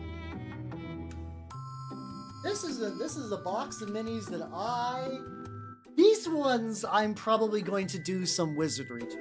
I need to do some amount of doing stuff. So like I said, I got a bunch of these tacticals. Let me put one on screen just to like be there. Those tacticals are fine. And like there's some others from this box that's like, oh, this is just a regular ass tactical. What the fuck? So he's fine. There's like a Melta guy somewhere in here, I believe. There we go. There we go. There's some so this is what I'm talking about. This is what the like basically the army was like roughly like this. And it's like, oh, look at you. Look at you, buddy. You're becoming, like, real now. Yeah, so I got a bunch of these like, Mark IVs. Big old Melta boys. The confusing bits are, like this. Like, I have this guy. And this guy is a Mark VII body with what I believe is a bespoke Sons of Horus helmet. And the jump pack, which is like a Mark IV pattern, it has this like little. So here's my thought. Okay, so like, let's find even. There's one of these has an axe. I think is even cooler. I don't know where the axe boy is. I'll look him up later. Anyway, like okay. Oh, camera froze too. Let me fix that real quick. I think it's probably just like stupid hot in here. Hold on. Camera's still gonna be a bit wonky. I'm just gonna like open the door slightly. So let's see.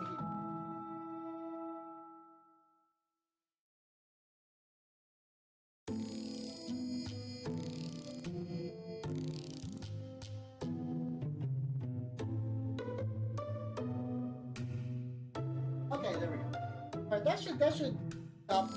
So basically, anytime you ever see my camera freeze, it's because my little connector bullshit bit is overheated. It eventually one day it's going to stop working, and I don't know when, but it's been kicking around for a while. Like I basically had this maybe like 5 years now, so if I have to buy a new one, it's not gonna be the worst. But yeah, there we go. So yeah, this guy's got like if I want to go by Horus Heresy like autism stuff, I can't keep the body. The body is too new. It's got an Aquila on it. The head I definitely want to keep because this is like a bespoke Sons of Horus head. It's hard to see this. There's like a little Son of Horus on the helmet. I also want to keep the backpack, but like I don't. I guess for me it doesn't really matter. Blowing it. Oh, you meant like that thing? Okay. The power pack is acceptable for the area. But I think what I'm going to do is, like, I'm debating whether I want to bother to sand this little bit off. I think if I, like, scrape it off, it'll look kind of wonky. I could probably just leave that on. But I want to, like, rip off, like, the...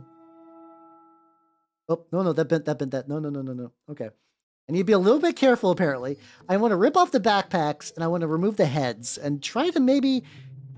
If they're resin, so, like, you have to be careful with stripping resin. Because sometimes you can strip paint from resin, and sometimes resin will turn into like basically like foam. So like I have rarely stripped models I've 3D printed bits for, but I've done that. Like if you remember that ages ago I had that chaplain. I had a chaplain with like a big I originally got the Mark IV chaplain guy, and I was going to make him a word bearer console. And like I 3D printed him a head, and I 3D printed him like a big fleshy power fist. So he's just gonna be a regular guy, like a regular console. I was going to use him for word bearers, But like, I didn't really ever like how the base turned out. But also, I was like, wait a minute, this guy is perfectly skilled to lead these guys. Because like for the new Heresy scale, that guy is like, he's wide. He's a really wide boy, and because he's wide and short, like he has a cape, and the cape makes him look like he's just like really strangely proportioned. Like when you put him up to newer models, it's like, what the fuck is going on with you? But if I put him with a bunch of these guys, he'll look more at home. So how you doing, Lord of Bones? How you doing? Welcome. Today is a very like, I am just mushing my way through a bunch of Sons of Horus, and it's going pretty good. I think it's going pretty good. I got 6 trimmed, working on the 7th. I did a bunch of sponging. It's not the prettiest thing that I've ever done, but it does like have like a pretty decent looking model done at a pretty decent looking rate. Oh yeah, let's go. The Eternal Night mission continues. These guys were ones that I picked up from my from a free club get together, exchange minis bits. Yeah, I think I can get them all trimmed before the end of the stream. And then the question is, do I want to like work on dry brushing the trim, or do I want to maybe go back and what's it called? Or do I want to go back and maybe try to like do some touch-up bits for like, you know, there's definitely some bits where like the trim overshot. Yeah, listen, I just because I complain about painting trim doesn't mean I don't. I eventually do. It's just I just kind of like whine a bunch. It gets done though, you know. Hey, yo, let's go. Still got that like metal space wolf guy I gotta do something with. I gotta do something. I gotta do something with that lad. Where's he? Dude. Guy. It's just kind of crazy, just like how, like, you know, these guys are relatively more in scale, which is kind of funny because this was just like the scale for many years. This guy's like so much denser though. This guy's got so much, like the metal, I forget just like how much weight it adds.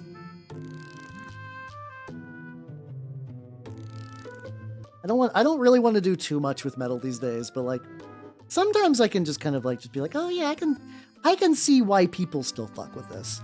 Like I don't know. I feel like it'd be like there's also like a really deep dark part of my brain that's like, hey, Hal, you want to do a metal army? Wouldn't that be fun to do a metal army? Ooh, wouldn't you love a metal army, a whole army where everything is metal? I think if I did that, what I would want to do is I would want to do Tzeentch Demons.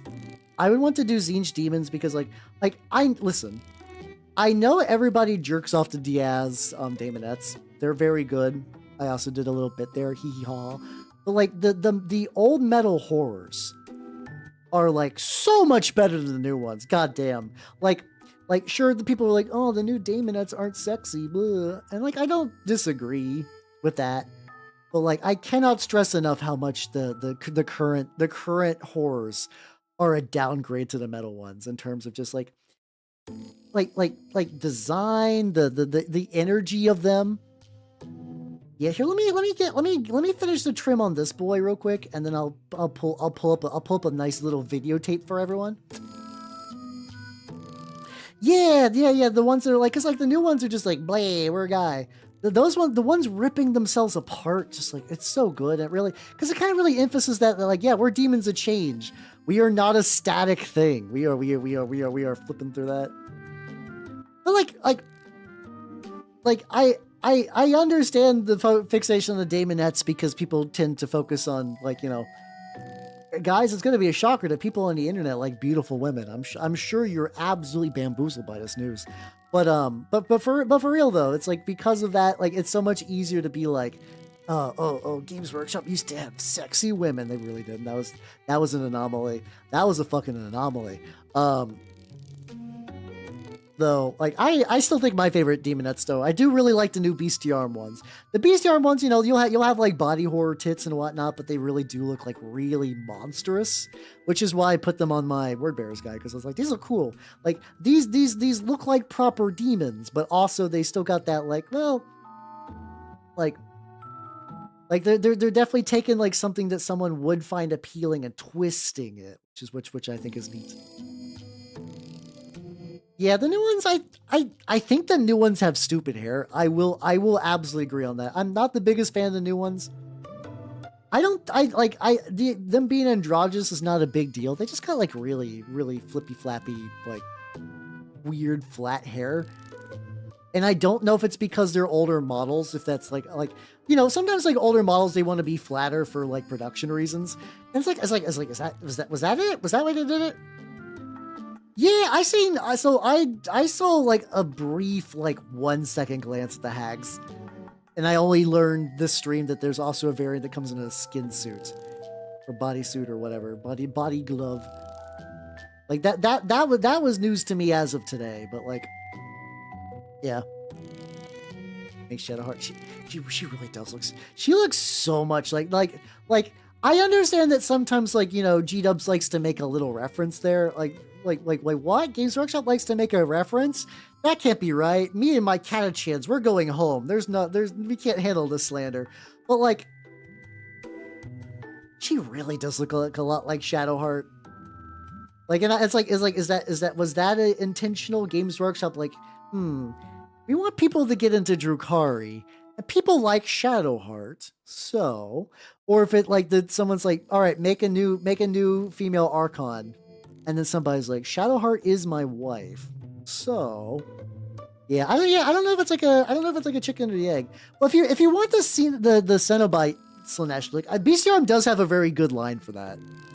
It's the same one that has like the Daemonettes, but there's a lot of like real like people with their skin being ripped open and a bunch of like, like kind of like there's a model that has definitely like the Chatter's face. I was doing a thing that there was some cultists that they had with that like this kind of like flesh mod penitence gear, and I was strapping them to the backpacks of my lieutenants for my infractor squads, which I have not finished. Oh god, I have to go back to that infract. Like, I was working on the Slanesh Wordbearers, and I stopped, and I just don't know if that was like the project ran its course. I don't know. As in, like, why did my enthusiasm on that die? Did the new shiny FOMO thing take my attention away? That could very well be it. Did I do all the stuff I wanted to do? Do I just need to wait for the drive to come back, or like maybe it's because like I did run those on the table. Arguably, a lot of my Slanesh stuff has hit the table. My Noise Marines, every time Noise Marines in 3rd edition are stupid. I love them. I love them to pieces. Noise Marines in 3rd edition are stupid. For context, in 3rd edition, Noise Marines have what's called like variable channel on their audio blaster things. They're Blastmasters. They can do a thing where they get either 2 shots, AoE fuck you Marine template, or single target fuck vehicle attack. It's so good, It's so good. Oak tree into a model train. I tried to hire some conductors to operate, but they wouldn't train for the job.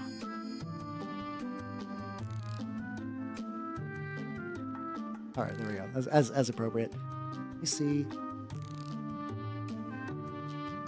But yeah, let me grab you a picture of what the old Tzeentch Horrors look like. These are ones that I would legitimately love to have as just like some minis. Like I said, if I had to have medals, I think an all Tzeentch army with like an old Keeper of Secrets.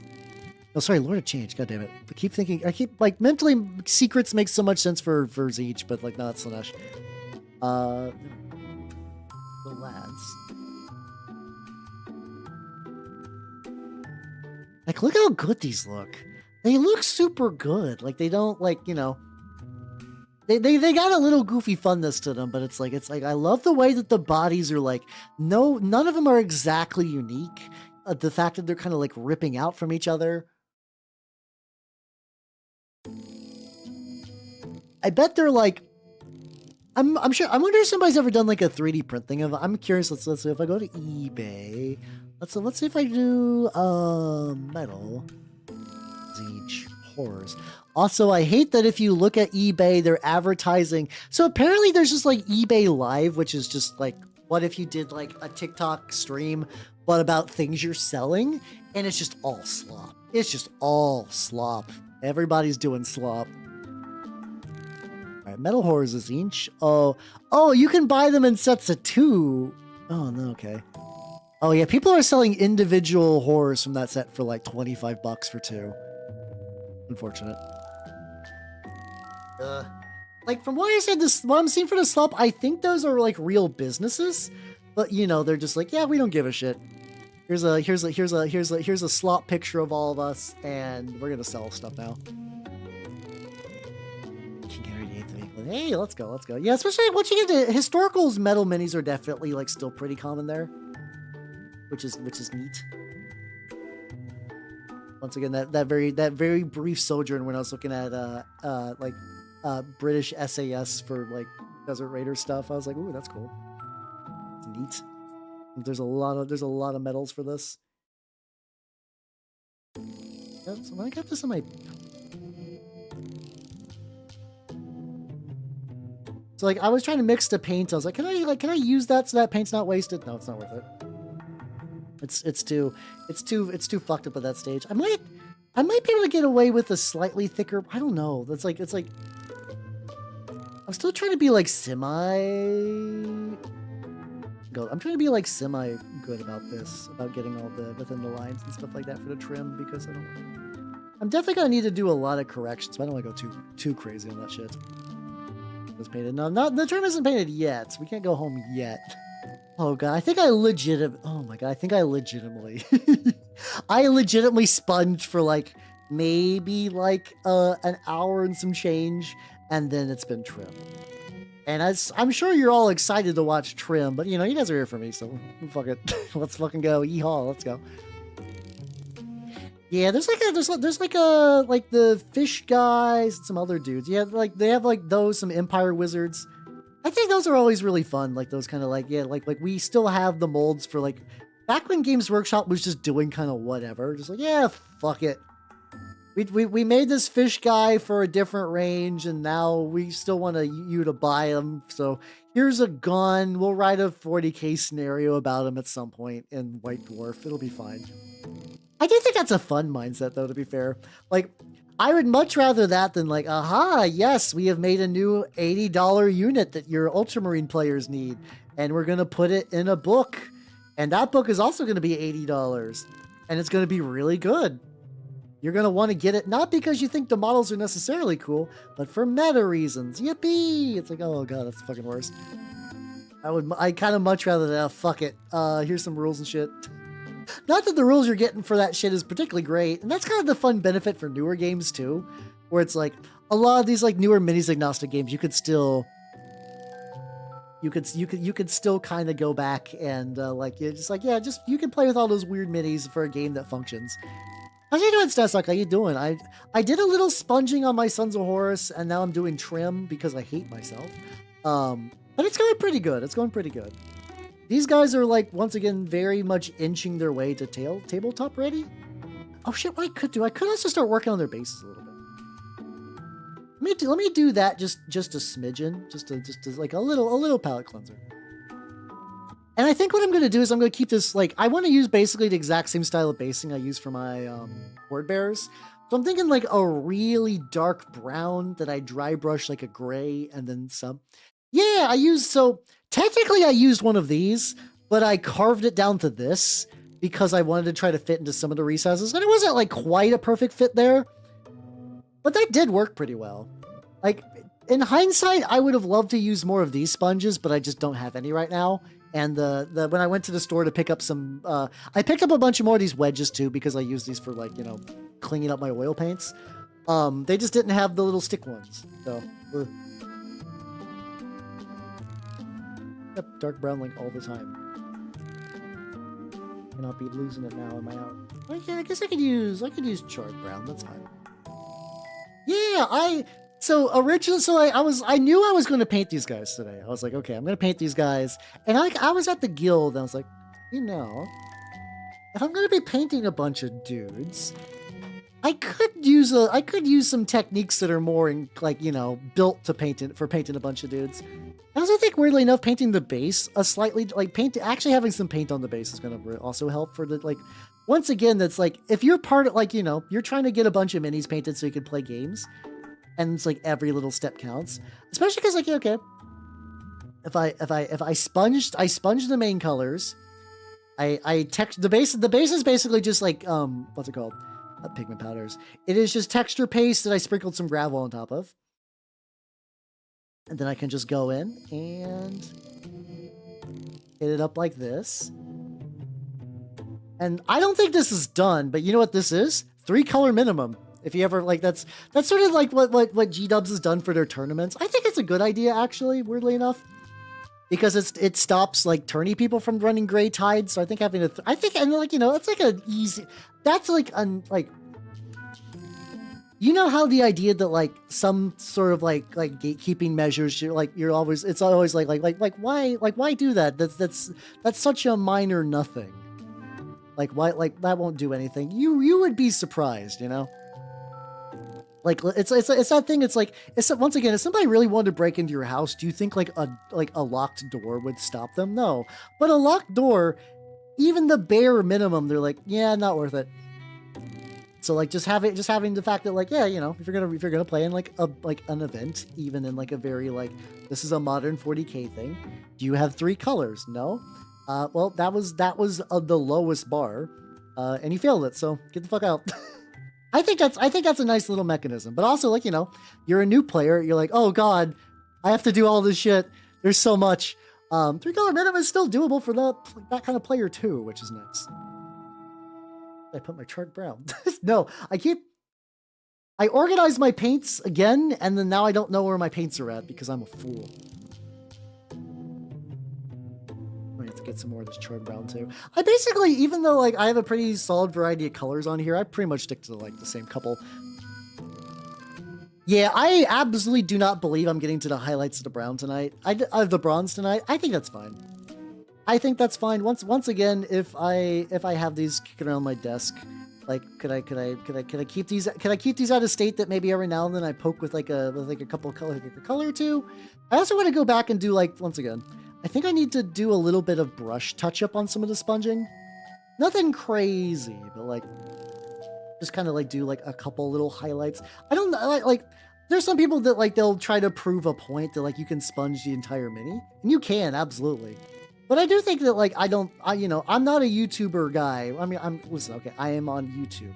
But like I'm not like a YouTuber trying to prove a point that's like painted an army in 48 hours with sponges. Like I don't need to do that.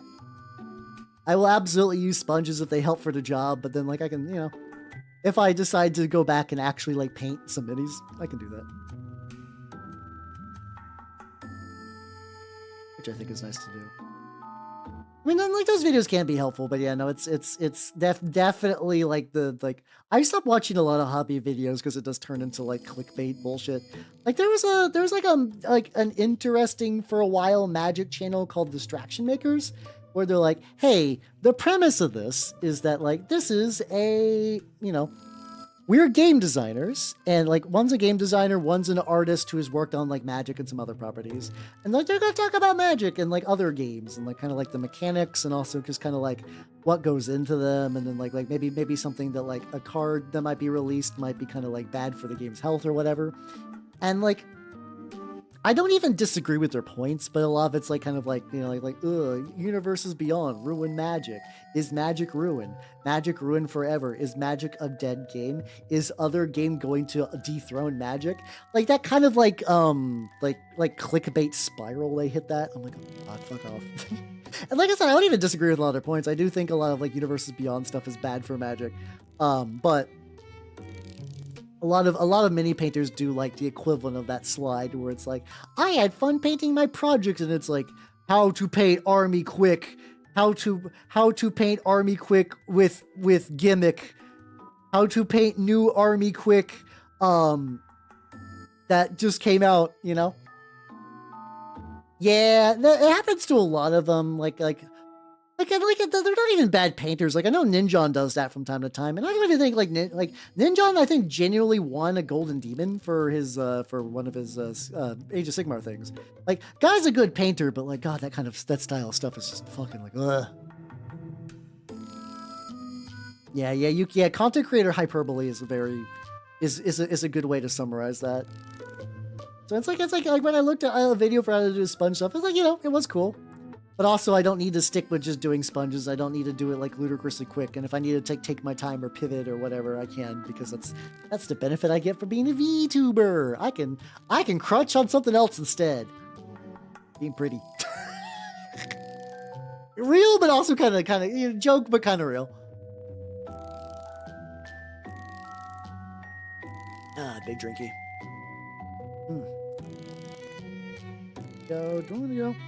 Could also, in theory, do the like. Actually, no. Like very minor trim on the bottom foot of all the guys. So if I get that done now, I can also go back and hit them up with a similar brown base. I also did that thing. Also, sometimes it's fun if you want like a really lazy, if you want like a cool, fun, lazy tip, cover the feet in crust, you know? How you doing, Spork? Oh yeah, listen, I paint Space Marines sometimes. I don't hate Space Marines. I don't like hate like 40K is a thing. It's just, or I know this is heresy, but you know, like, you know, when I feel it, tonight I'm feeling it. Will I feel this next week? I don't know. I am a little bit of a flighty bitch when it comes to actually getting like certain types of minis done. There's definitely times I'm like, I will see this project to being complete, and then other times I'm just like, well, yeah, I'll work on these, and then like next week I'm like, actually I'm gonna work on some other stuff. How you doing, Fake Off? Sorry, got about like a big hiccup coming. How you doing? Let's be neutral. Tell my wife I said hello. There we go. I'm okay with being neutral. That's fine. You're doing fantastic. Fuck yeah. Let's go. 40 novels coming soon. Yippee! That is an interesting thing. But I was talking about the idea that I don't like go back and like reread or replay stuff. It's really tricky with the 40K novels too, because there's like, I actually do kind of want to go back to like Lords of Silence or like the Night Lords trilogy or something like that. But there's like so many books that I want to read for the first time. Then like, oh yeah, I'll get around to it someday. I think especially Lords of Silence. At least Lords of Silence is like a self-contained little bit too, so I can kind of just like chill on that. I can just read and have a good time. Though I really do want to read Apostle, so just put bronze on them and the media covers the foot in brown. That's fine. I haven't seen my Word Bearers boys in a while. I think the last Word Bearers I saw was straight up in the Alpha Legion book, where they get dunked on because in that book Alpha Legion were stupid. Like stupid, like basically what like a memer would think an Alpha Legion thing would do. Rita's Garfield smut. I am due for another fanfic day. There's a couple things I want. There's a couple miscellaneous stream things I need to do. The key thing is, like, I need to figure out when I want to cram some stuff. Like, if I want to do, I guess I could always, like, you know, I don't need to paint twice a week every week. I've been thinking about that. Like, I like painting twice a week every week, and I probably will for the most time. But those are probably going to be like my flex slots if I want to do like a weird stream. Like if I want to do like a Wikipedia weird, like, you know, weird fanfic reading thing. There we go. Hey, no, it's all good. It's all good. Do not worry about forgoing to check in. It's mostly for just like fun imaginary points for you. Yeah, that's what I'm talking about. Just you know, just putting a little bit of brown on the base really. It also helps it like it's textured, and because it's already black, that like if my coverage is not perfect on the black base, it still looks pretty good. It's like that's like the I should prime black more. I've been enjoying priming black on this. I could use some water. Big stretching. There we go. Stretchy, get some water.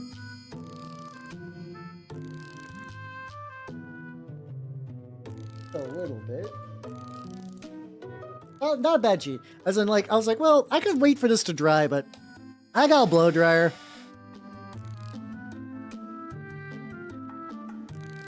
I'll just give this like a little accelerant so I can start working on the start working on the trim again. There we go. It's super nice. I have to be really careful because if you hit these guys at like just the right angle, they do want to fly. They got so much whimsy for their War Master in their heart. It's also something I'm realizing. When I was reading the book today, I was like, you know, they were talking about like at this point in Isfahan 3, Like the traders were starting to like the Sons of Horus were like very much like, yeah, we have like cool Davenite flags and everything. And I'm just like, I assume at some point in the heresy, Davin gets exploded. I feel like it's a really safe bet that at some point, Davin just fucking detonates. Like they just take Davin out behind the shed. Like, I don't think the Imperium would want Davin to exist for a while. Or like, if it did still exist in modern 40k, I feel like we'd hear about it a lot more. Oh, hold on. This guy's got like a crack in his armor. I didn't do that on purpose. That already existed, I guess. Like I said, these guys were put together very jankily. Sometimes that jank manifests as like cool battle damage. Other times that manifests as, oh god, why did you build it that way? Oh shit, what the fuck were you baking? You gotta let me know what you're baking. Such is the way. Oh, that's all good. It's all good. 14. Yeah, if you do not get back from your dinner before I end stream, have yourself a good night and take it easy, yo. I've never really baked anything. I did make curry yesterday. I did make a big old thing of curry, and it was fucking delicious. How you doing, Pharaoh? Welcome, everybody. Welcome. If you do not know me, I'm Halbernot the Mimic Elf, major painting VTuber of the Nurgle's game variety. Oh, you're playing the loot game everyone else is playing. Also, how you doing, Elron? I'm mostly joking about that just because I've been seeing some VTubers I know going absolutely fucking feral for Leon Sex Kennedy. How's it going, everyone? If you do not know me, I'm Halbernot the Mimic Elf, major painting VTuber of the Nurgle's game variety. Though today, I am actually not doing anything Nurgle or Skaven. I am doing, oh, Jesus Christ, 3 power. Are you gonna be okay? Like, hopefully everything's fine. Like, it sucks you had to end your stream, but like, hopefully your your refrigerator and stuff is doing all right. So how you doing, Nifty VT? How you doing? But yeah, so what I have been doing today is I was gifted a bunch of Sons of Horus, specifically from the Horus Heresy First Edition. So these are like the older sculpts, the ones that are like a little bit shorter than the newer ones. And I've been trying some stuff. I did a little bit of like sponge painting. I've been doing a little bit of highlighting. I have heard the game rocks. I just have barely played any Resident Evil, so I have not bothered to look into myself. Firecrackers. How you doing, everyone? I have used fire on my minis before. Do I have a good picture of him? I definitely, let me see if I can find a picture of him. Basically, you can use cheesecloth to make like really cool, like ragged cloaks. And specifically, I burned the edges on one of them with a lit flame in order to like really spice that shit up. I got a still picture of this guy. That's the question. No, but I have a rotator. This guy was a while back, so go man, I gotta find his ass. There we go. Yeah, there we go. This guy, this is my Lord Exultant for the, I'm doing basically like word bearer, so Slanesh tainted word bearers. So yeah, his cloth in the back, I specifically like burned it with fire to kind of like fray the edges a bit and whatnot. Turned out pretty solid actually. I was very happy with the lad. Very cool lad. But yeah, no firecrackers. I have seen people do that for Gunpla though. I know there's a guy who detonated what did he detonate? He detonated a Zaku in a box full of firecrackers, and that looked pretty legit.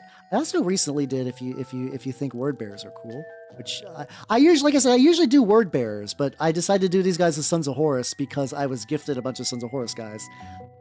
This is my Saturnine Praetor from the Saturnine box. Argos. He's a well-adjusted individual and has nothing going wrong with him mentally. You know, he's doing good. He's doing his best from the Legion. And what do? I paint rats. Yeah, everybody's fucking playing Resident Evil 9 today. I have heard it's really good, to be fair. Oh, I fucked on the screen. Oh shit, we go in mimic mode. Okay. There we go. Like I said, when I said mimic elf VTuber, that'd be me. Let's make my hair be slow. How are you doing? I'm doing good. I have been deep in the Chaos Trim mines. If any of you coming in understands what that means, yeah, Yeah, wheat for me. If you don't, so basically, okay, this is not specifically a chaos model, so it doesn't necessarily have like chaos trim per se. Um, a lot of times Games Workshop really likes to add like trim to the edges of a lot of the models. It's like a little detail feature that does make something look nice, to be fair, like when it's all said and done.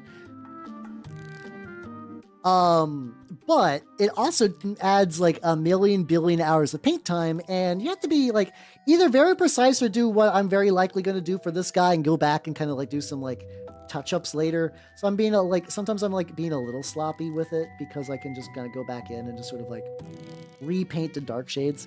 Yeah, these are as far as I mean I have some other word bearers that are also like the same like tactical marines, but yeah, I do see what you mean though, where it's like these are very against the colors I usually paint for my marines. These guys, you know, these are trader marines. Like I am doing Sons of Horus. I'm not doing Lunar Wolves. But yeah, they're like, you know, all their organs are on the inside. They don't got like a demon coming out. They don't got like ragged cloth or prayer scrolls.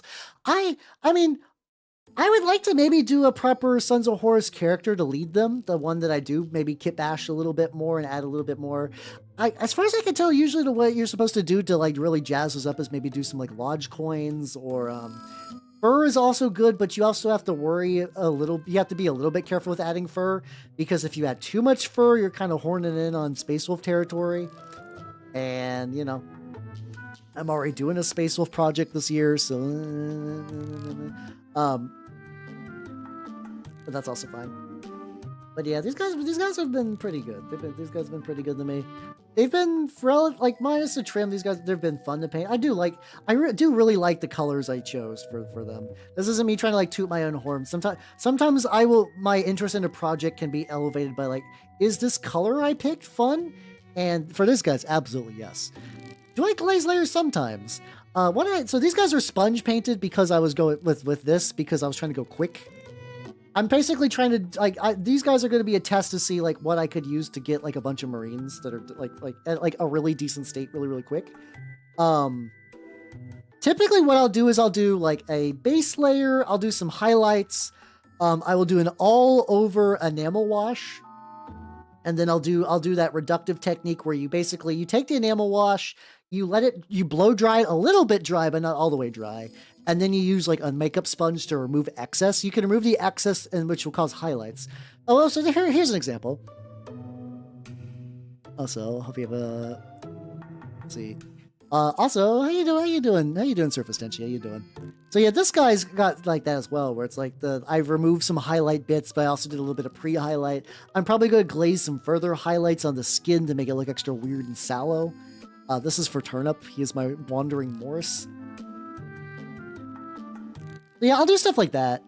I'll usually do glazes like that. Glazes are interesting where I think there's a lot of potential and power in that technique, and I do it.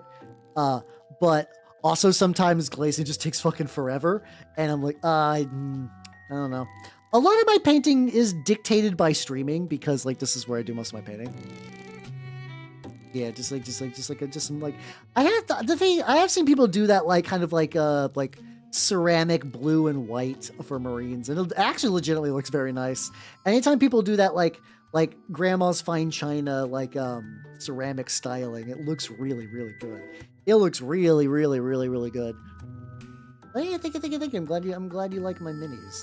So today is not going to be like the best representation of my pace like style or skill as a mini painter, but this is also like, you know, like having a nice little relaxing paint. And I do want to get these minis done. I do want to eventually run them. Because like once again, I love buying minis used. These were a gift, but like I love used minis. I love buying and painting other people's minis. It's fun. For me, there is that like inherent like it's fun to rescue one and then put it on the table and then be like, yeah, there we go. This was originally in a used bin where it was going to rot away, but now it's got a home. Which is, you know, silly because inanimate objects and whatnot, but you know, it activates my neurons in a certain way that I can't really like turn that off. So, it makes me happy. I cannot resist pure unbridled joy being pumped directly into my brain.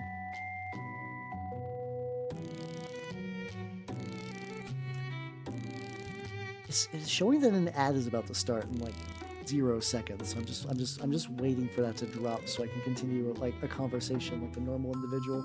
I guess normal individual with like, you know, the big air quotes because of what I'm doing, but like, you know, generally like a sane individual. There we go. There we go. At last, Amazon has decided to show its hand for greed. Nice. Now I can wait for that to go by. Oh. 2 more Marines for trim. Technically trim base layer, but this is the hard part about the trim. The easy trim part later is going to be when I inevitably start doing the, like, I need to do some sort of like bronze highlight on this. All right, let's see, there we go. But yeah, I'm back. Oh, that's all good. Ad should be done by now. I just thought about Kung. You should be able to defeat him now. Sorry, the Kung Pao quote lives in my quotes live in my brain forever. I think the ad should be done. So yeah, I'm on my second to last one in terms of just like, oh, hold on. Get your belt. So this is really weird. I tend to think of like backstories and stuff a lot more than I do names. Like even for like, I'm currently in a Trench Crusade campaign and I have like minis I like care about and they're like my elites and everything. But like, and I have like a story about them in my head, but I rarely name them. And I don't know why. Like, it's like not that I don't think they don't deserve names. These guys are kind of like, I'm going to be honest. These are rank and file Marines in the Horus Heresy. They don't got a lot going for them. These guys are disposable chaff for the War Master. And that's fine, you know. But yeah, the fact that I gave my word bearer the name Argos wasn't even really me doing that. That was I wish I remember who suggested Argos as the name. I did like it. It was definitely on the YouTube site. Argos came from YouTube for sure. But like otherwise, I typically just don't. I sometimes I wonder. So like, I haven't ran them in a while, but I do. I'm a big TRPG guy, and I primarily DM for fun. Like I have a local group that I'm in that just we've just sort of like, they've been running games for a while, but like prior to that, and still deep in my heart, I think I'm just gonna be a forever GM. Like even as a player in any game, I'm always just like, I wish I was GMing. Like I'm the opposite of like a lot of people where it's like for me GMing is the fun part, and like I'll play as a player and I'll have a good time because, you know, I enjoy hanging out with my friends and there's like fun parts about having like one singular character. But I love having like, you know, every character. I like doing the whole world thing. I'm thinking about that stuff like that. And I do wonder if that translates into my stuff because, like, you know, for me, when I would develop NPCs, I would think about like their function and like what they're doing and their backstory. And usually the name would be like fantasynamegenerator.com. Oh, sorry, Irma, thank you for the follow. Welcome formally to the workshop. Yeah. So for me, the actually like committing to giving them a name comes very late in the process, I think. Like I said, I'm not opposed. And really, I think it would be nice if I sat down and purposely try to add a lot more names to my dudes. But I very rarely do. Bolter Steve. I'm sorry, Steve. You've been chosen. You've been chosen. Grab your bolter. You must slay the Corpse Emperor. It's the only way to save the galaxy. You know deep in your heart this is true. Why would I, a word bearer fan, lie to you? Yeah, I think I mean the idea of naming every character for like a skirmish game or like if you have like a really elite army does make a lot of sense. But yeah, I need to name some heroes. I need to name some. Maybe that'll be a stream. Maybe I'll just have a stream where I'll be like, all right, these are all my heroes. I'm naming them tonight, and you're gonna help me, motherfuckers. The problem with that I'm worried about is like it's him, Dick Butt. I know you nerds. I know how you nerds work. Also, if I have a poll at any point, you nerds will try to tie it. I'm aware of your tricks. I'm aware of your tricks. If I ever have any sort of poll, you nerds purposely tie them, which makes certain voting things very difficult. Not impossible, but difficult. No, it's on accident. Bullshit. Once is an accident. 3 times in a row is not that. That could be it, yeah. Maybe if it's a tie, it's like combine the names or like roll a die or something like that. The once again, if it becomes every selection is roll a die. Yeah, I mean that's from people at like roughly their own rank. I don't want my grand hero. Like I like if for like I have like a Necropolis warband where I have like the leader of my warband is somebody who back when he was alive would fight in like blood sport arena things and like misses the spray of blood on his face, and now that he's reanimated in this nightmare hellscape where everybody's undead, that he just craves that feeling one last time, but he can't because everybody is fucking just like dusty and just out of blood, but he still can't stop. Like he can't stop his sort of like inbuilt urge for honorable combat. Like I have this guy as a dude. He doesn't have a name, but as somebody who's like, yeah, how? Name him Font Master. How? Name him Font Master. That'd be great. Name him Font Master. Name him Font Master Big Ass. Name him Yowie Boy 69, Hal. Name him Yowie Boy 69. It's like, oh, okay. I don't know if I'm feeling that anymore. That's true. I could, if the choices are mid, I guess I could go for a Jer. But then it's like, at what point does it become, do I just roll a chart for everybody and then everyone look at my cool chart? Also, Tactical Barbie. The Tactical Barbie, Tactical X Barbie, or Tactical Cross Barbie. 414, thank you for the follow. Welcome to the workshop. Name him Tomathus. I'd be okay with Tomathus at the very least. That's like not a great name, but like, you know, I can say that without being embarrassed. It's just Tactical Barbie, hell yeah. I figured I was mostly, I'm gonna be honest, for many years, I thought you were supposed to pronounce the X in Hunter Hunter. Nothing led me to believe that the X was like not pronounced. So I was like, yeah, Hunter X Hunter. Like, I've never read that, mind you, so it's not like a big loss. But like, I'd be like, no, yeah, I know a lot of people that like Hunter X Hunter. And like, nobody would correct me for years. And then I went on the internet. Yeah, that's another one. Is it Spy Family? Is it Spy X Family? I don't know. I could. Why haven't I named one Jimothy Beast? Because I need to make a very special mini for Jimothy Beast. Now, see, that can't be wrong. I heard it was Hunter Hunter. I don't know. I can never know. It's an impossible conundrum to know what is the proper pronunciation of Hunter Hunter. I swear that I've went online and then the Togashi, the guy who wrote it, was like, yeah, you don't pronounce the X. It's just Hunter Hunter. I'm pretty sure that's real. Hey, it's all good. It's all good. I paint a lot. So like, if you know, I will be painting on Sunday. Probably though. Oh yeah. Let me get the last little bit of trim. I'm almost done with the, well, you know, done with big fucking air quotes, but I'm almost done with the trim. I'm gonna say that. Yeah, it's like I'm of the belief, like, why would you put an X if you're not supposed to pronounce the X? Why put the X? Why put the X? Like, I mean, Hunter. I guess the X looks cool. Maybe that's legitimately might just be it. Having an X in your title looks cool if you don't pronounce it. But then, like, why not pronounce it? That's also cool. Hunter, Cross Hunter. Like, that's neat. That's neat.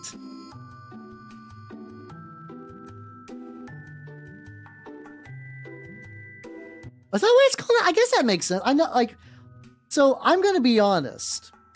I know very little about Hunter Hunter. I know that, like, Killua, the white-haired dude, had a really rough life, but he also murders really hard. I know that Gon has like one of the worst anime dads of all time, and like, you know, that's a pretty, you know, that's a pretty like short list of, like, you know, I mean, long list. I mean, a lot of anime dads aren't great, so having like an especially bad one is kind of impressive. There's the clown that I think vaguely wants to fuck Gon. Or he wants to fuck everybody and is just weird and creepy about it because that's just kind of his shtick. Like, this is the funny thing. I only know really any of that about Hunter Hunter is because for years a friend of mine was a Hunter shipper, specifically for the clown guy, the clown guy and gone. Like that was just kind of like, that was just what she was into. And I was like, oh, okay, sure. And like, I was like, I know nothing about the series.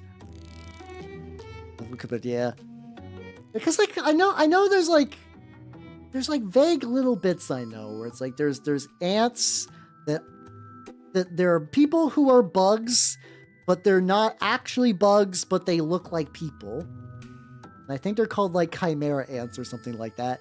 I know there's a very intricate power level system where it's got all the fun graphs and charts that nerds crave for their power level systems. So a lot of people like argue about power level stuff, but also I've seen a panel out of context where like the clown guy, I think, has like Luffy style like rubber powers, and at one point uses the rubber to like bounce his heart back to life or some shit. So it's also one of those ones that if you just say fuck, sometimes you can just say fuck it and just do a power thing for why not, you know? It's like, like yes, there's a lot of checks and balances, and there's just organizational charts about where your power falls on and what is your power source. And sometimes you can just rubber your heart back into being real. Oh yeah, Leorio's like he's like the cool adult guy. Like he's like a grown man doing like he vaguely reminded me, based on zero knowledge, is like the what's it called? This is gonna sound really bad. It's been a while since I've read or watched Trigun. He kind of gave me the vibes of like the two ladies who are trying to collect the insurance or like the bounty on trying to collect the insurance on Vash's Stampede.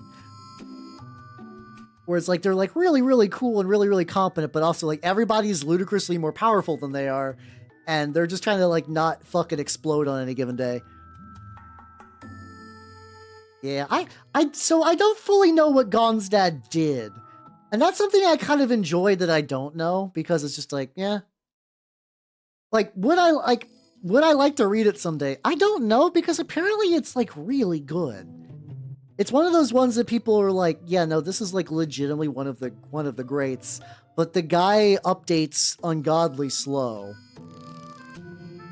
And then sometimes he gets real words. But it's also like, well, you know, if I ever do read it, it would be nice to find out organically. But it's also, as the years go on, all the other things I would rather do than read Hunter x Hunter continue to multiply. Nothing wrong with Hunter x Hunter. I just, I got so many other things in my life I would like to attempt at some point. All right. Oh shit, there we go. Oh yeah, they're trying to get him to stop doing. Yeah, okay. It's been, like I said, it's been a bit. Because I watched Trigun when it was on Adult Swim, and that was fun, but like, it was one of those series that I never got like a full grasp of the story until I read the manga, where they kind of like really went more like, I got to really learn more about like Vash's like brother and like how the plants worked and shit. I was like, oh shit, okay, this adds a lot of context I would have liked. Don't they do that in like Jujutsu Kaisen, where like there's a bastard dude that just pulls out a gun at one point? It is really funny when they pull out a gun. It totally does that.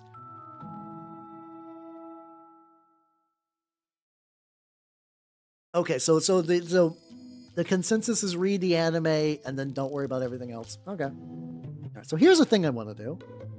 Let's see. You got some time. So what I'm gonna try a thing. I'm gonna take my really fucked up. I think what I just need to do is take some other smaller brushes of mine and really kind of like fuck them up. I got this Pro Acryl Bronze.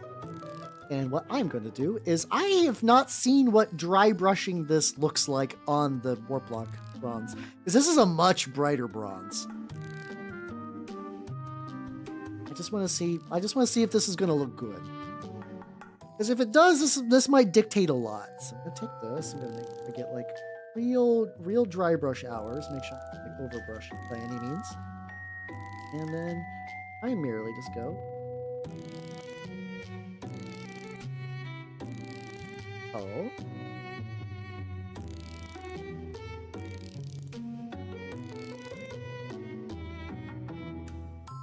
Oh, that does look good. Ooh. I don't really even have to get like two. Like, the tricky bit will be getting like the face and the other bits. Those I probably might need to use a proper brush. But at least right now, this looks like it could fuck incredibly hard. Let's compare. Let's compare. So this is the shoulder of the. This is the original, and this is post dry brush of warp lock of the Proacro. Ooh, baby, let's go. All right, hold on. Let me.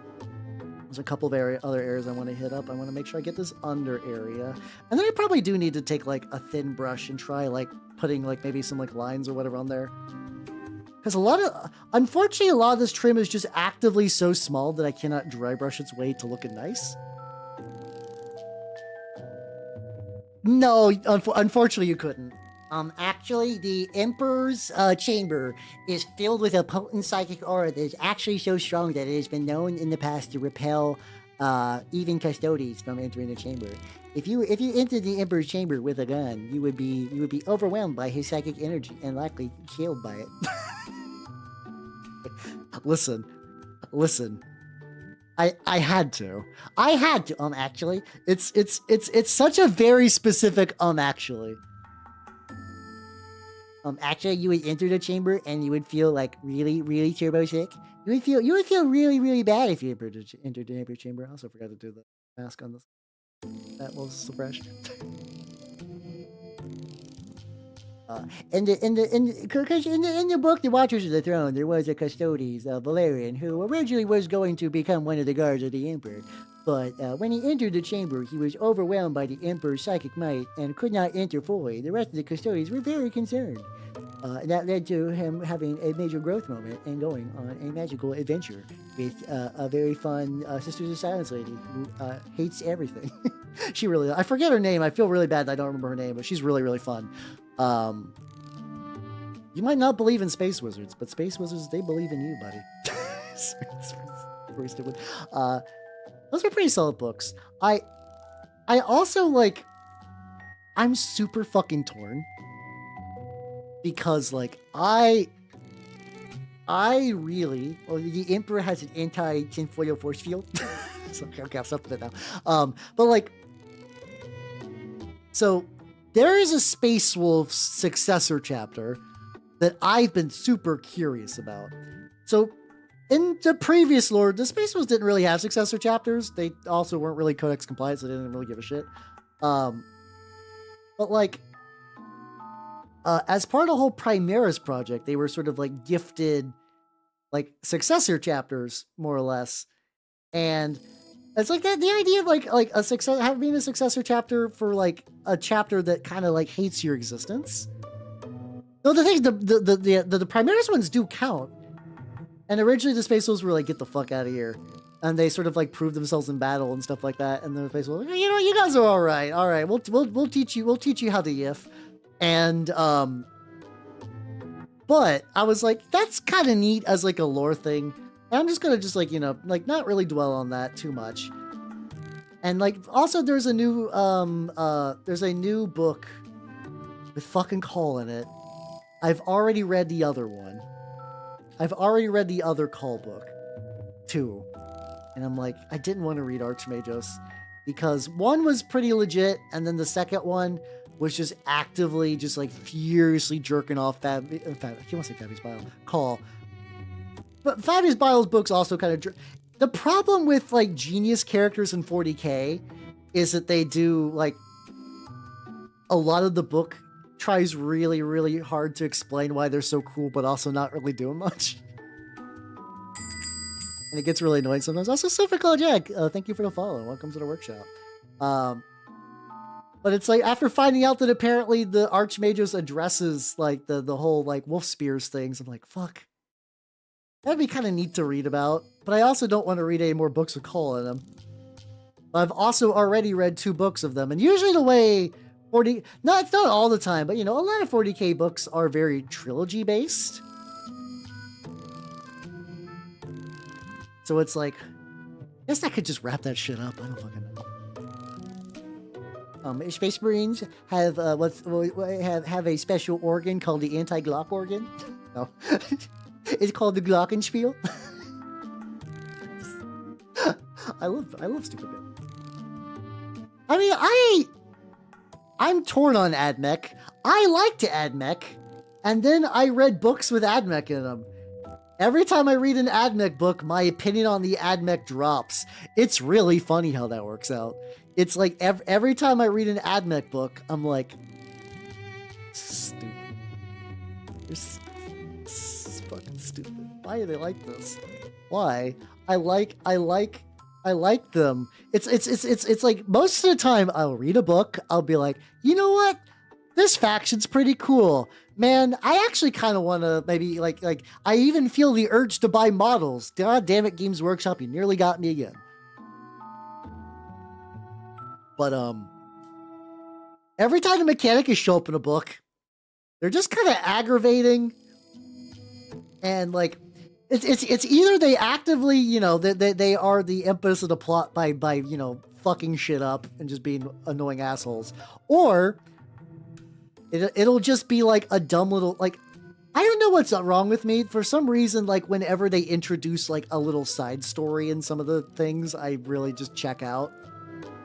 So like basically like every time there's a Titan plot in a Horus Heresy book, like I think Titans are cool. Having the action interrupted to do a Titan plot always like really jars me out of the story. Because sometimes those go multiple chapters without talking about the Titan plot. Like, and then also I read the Brutal and Cunning, and they were just, you know, they're supposed to be insufferable nerds in there, but god damn it, I was like, this is 2/3 of this book is just AdMech bitching. Why? Okay, so at the very least tonight, what I can do is I can continue to dry brush the shoulders. I also need to get like a little bit power pack. I know these are power packs and not backpacks, but like my brain all wants to call them backpacks, and I think I wonder to the point of fighting it doesn't matter. No one gives a shit. If I say that they're backpacks, you guys know that I'm just doing like a little tee hee ha ha. Nothing too crazy going on there. That's so funny because like I learned really quickly that they weren't jetpacks. I also realized I'm migrating off the side of the screen. I learned like you know, because like I've been on the internet for a while, so it was like very easy. Just like, you know, somebody's like, "Oh, these jetpacks?" No, you fucking idiot. I'm like, okay. So like I learned that quickly, but like if you didn't know better, it would make a lot of sense to assume that a lot of power packs are jetpacks, or like have some sort of like limited hover capacity, because they look like they should, honestly. A lot of these definitely look like that's a thing they should be able to do. Like if you didn't know anything about 40K, and the idea that these would like slide down and give them like a little, like maybe not necessarily like a full flight thing, but like a little boost. That would be a reasonable idea, you know. It just here's the little uppy handles. Specifically, though, to be fair, these guys, the original packs are like, I said.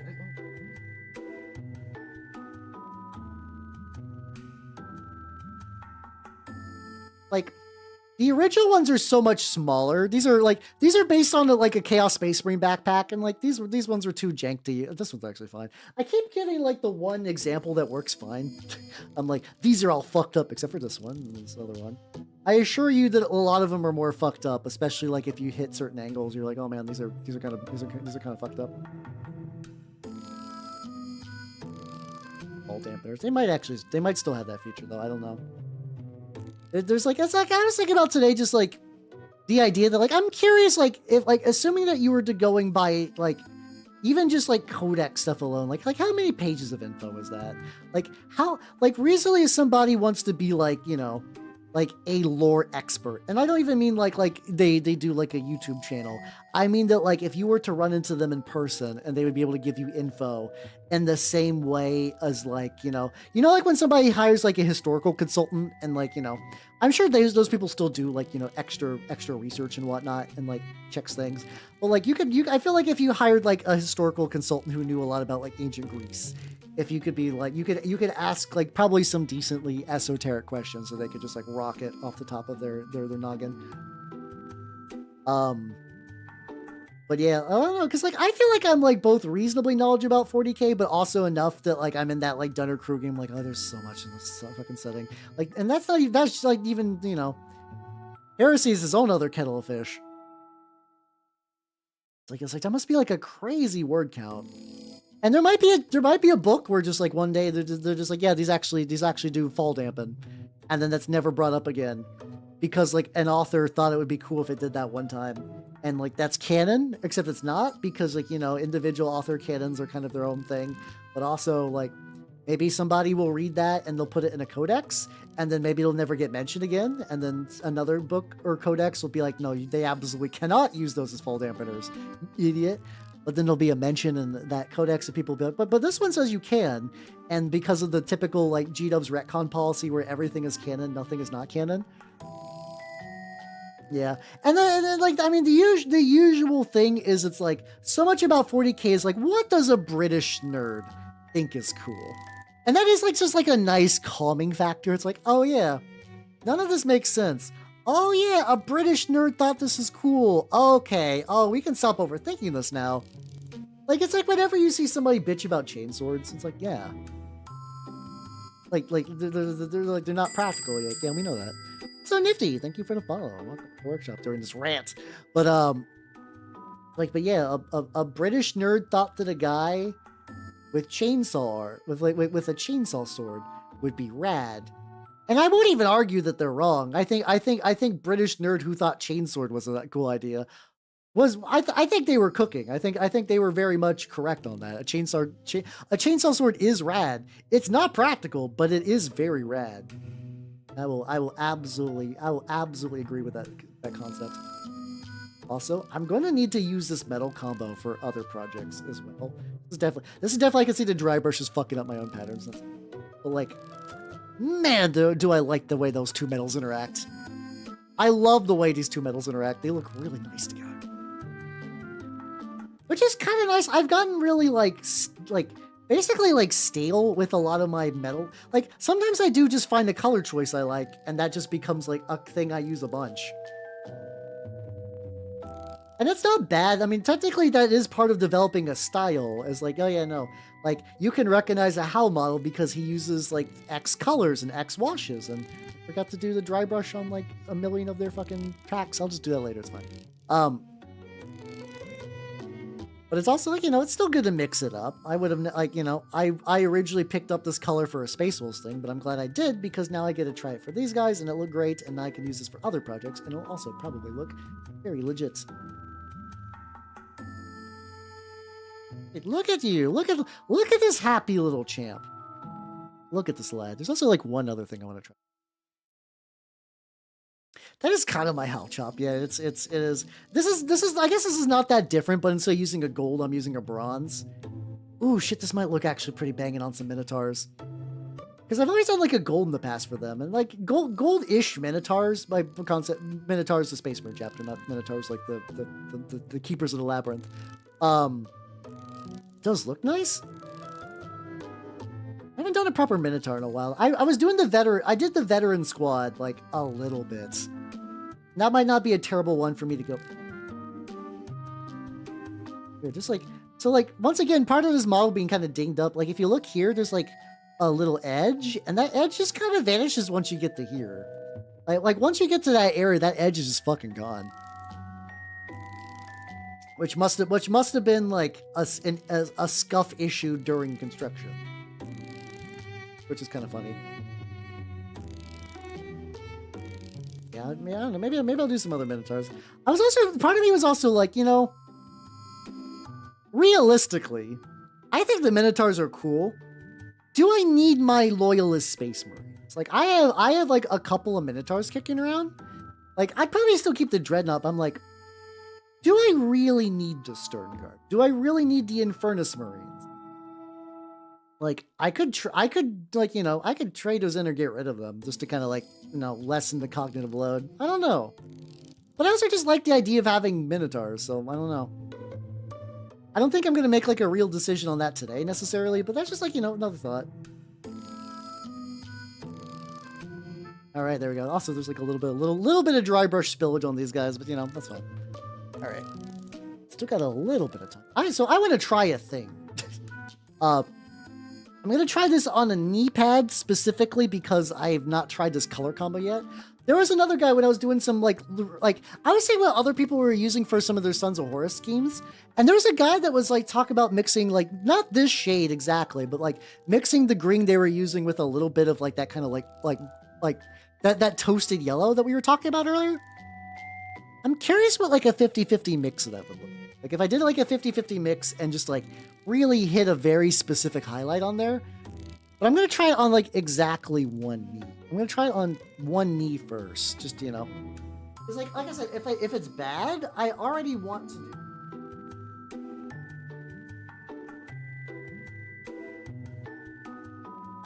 Oh, I'm doing it. I'm cool.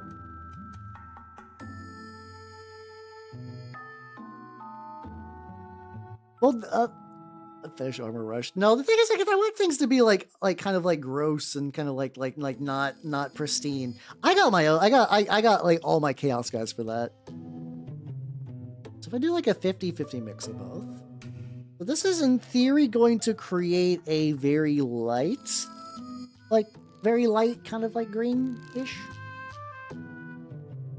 It's like technically like ooh, okay, so it's like. It ended up like that, like very, very, almost kind of minty. I mean, that's just life, though. The idea of setting a goal for yourself, surpassing it, and going further beyond. That is just life. That's just how it be. I'm just gonna take a little bit of this. A bit on a brush. Easy. What if I just go like...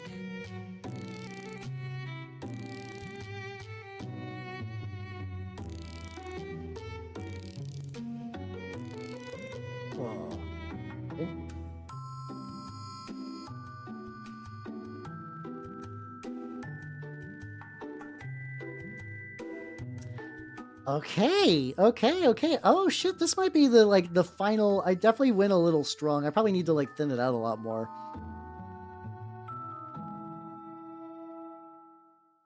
Yeah, let me thin it out. I'll probably repaint that particular like knee. Like that'll probably be the one with the red knee. Yeah, like it's thin. Okay, that's too thin. That's too thin.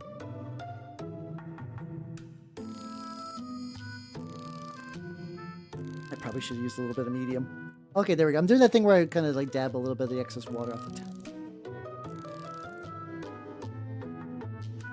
Dude, what do I want to do? All right, let's do it. Let's do another knee.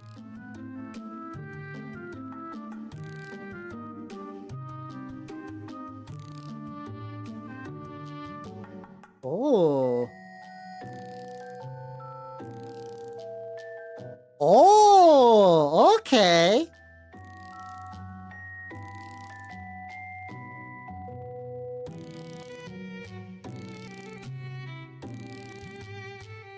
Oh, okay. Probably once again.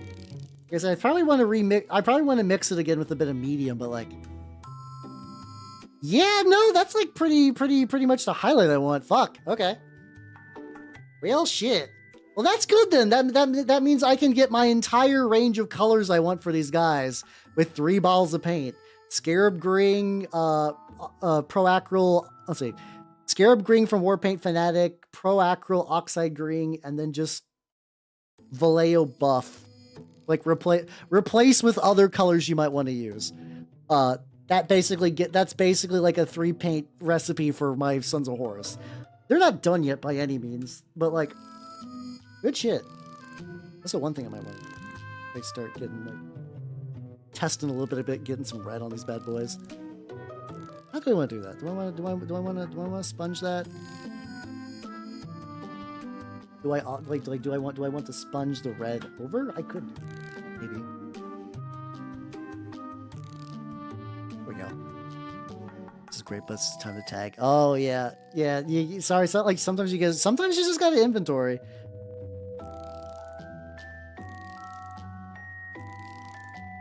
Oh. Okay. Damn, this is coming out real smooth. Okay. I'll have to make sure to get inside like the hand and whatnot. But, like, this is okay. This started out pretty legit. Yeah, I guess I could continue to sponge. I'm also debating, like, so what I really want, there is a type of tool that you can buy that is just like a little stick that just very expertly grips a sponge. I know sometimes those can be 3D printed, but my 3D printers are like not in a great state for that right now. I'm like, ooh, that would be nice. Just like rip off a chunk of this material and just like really put it on that.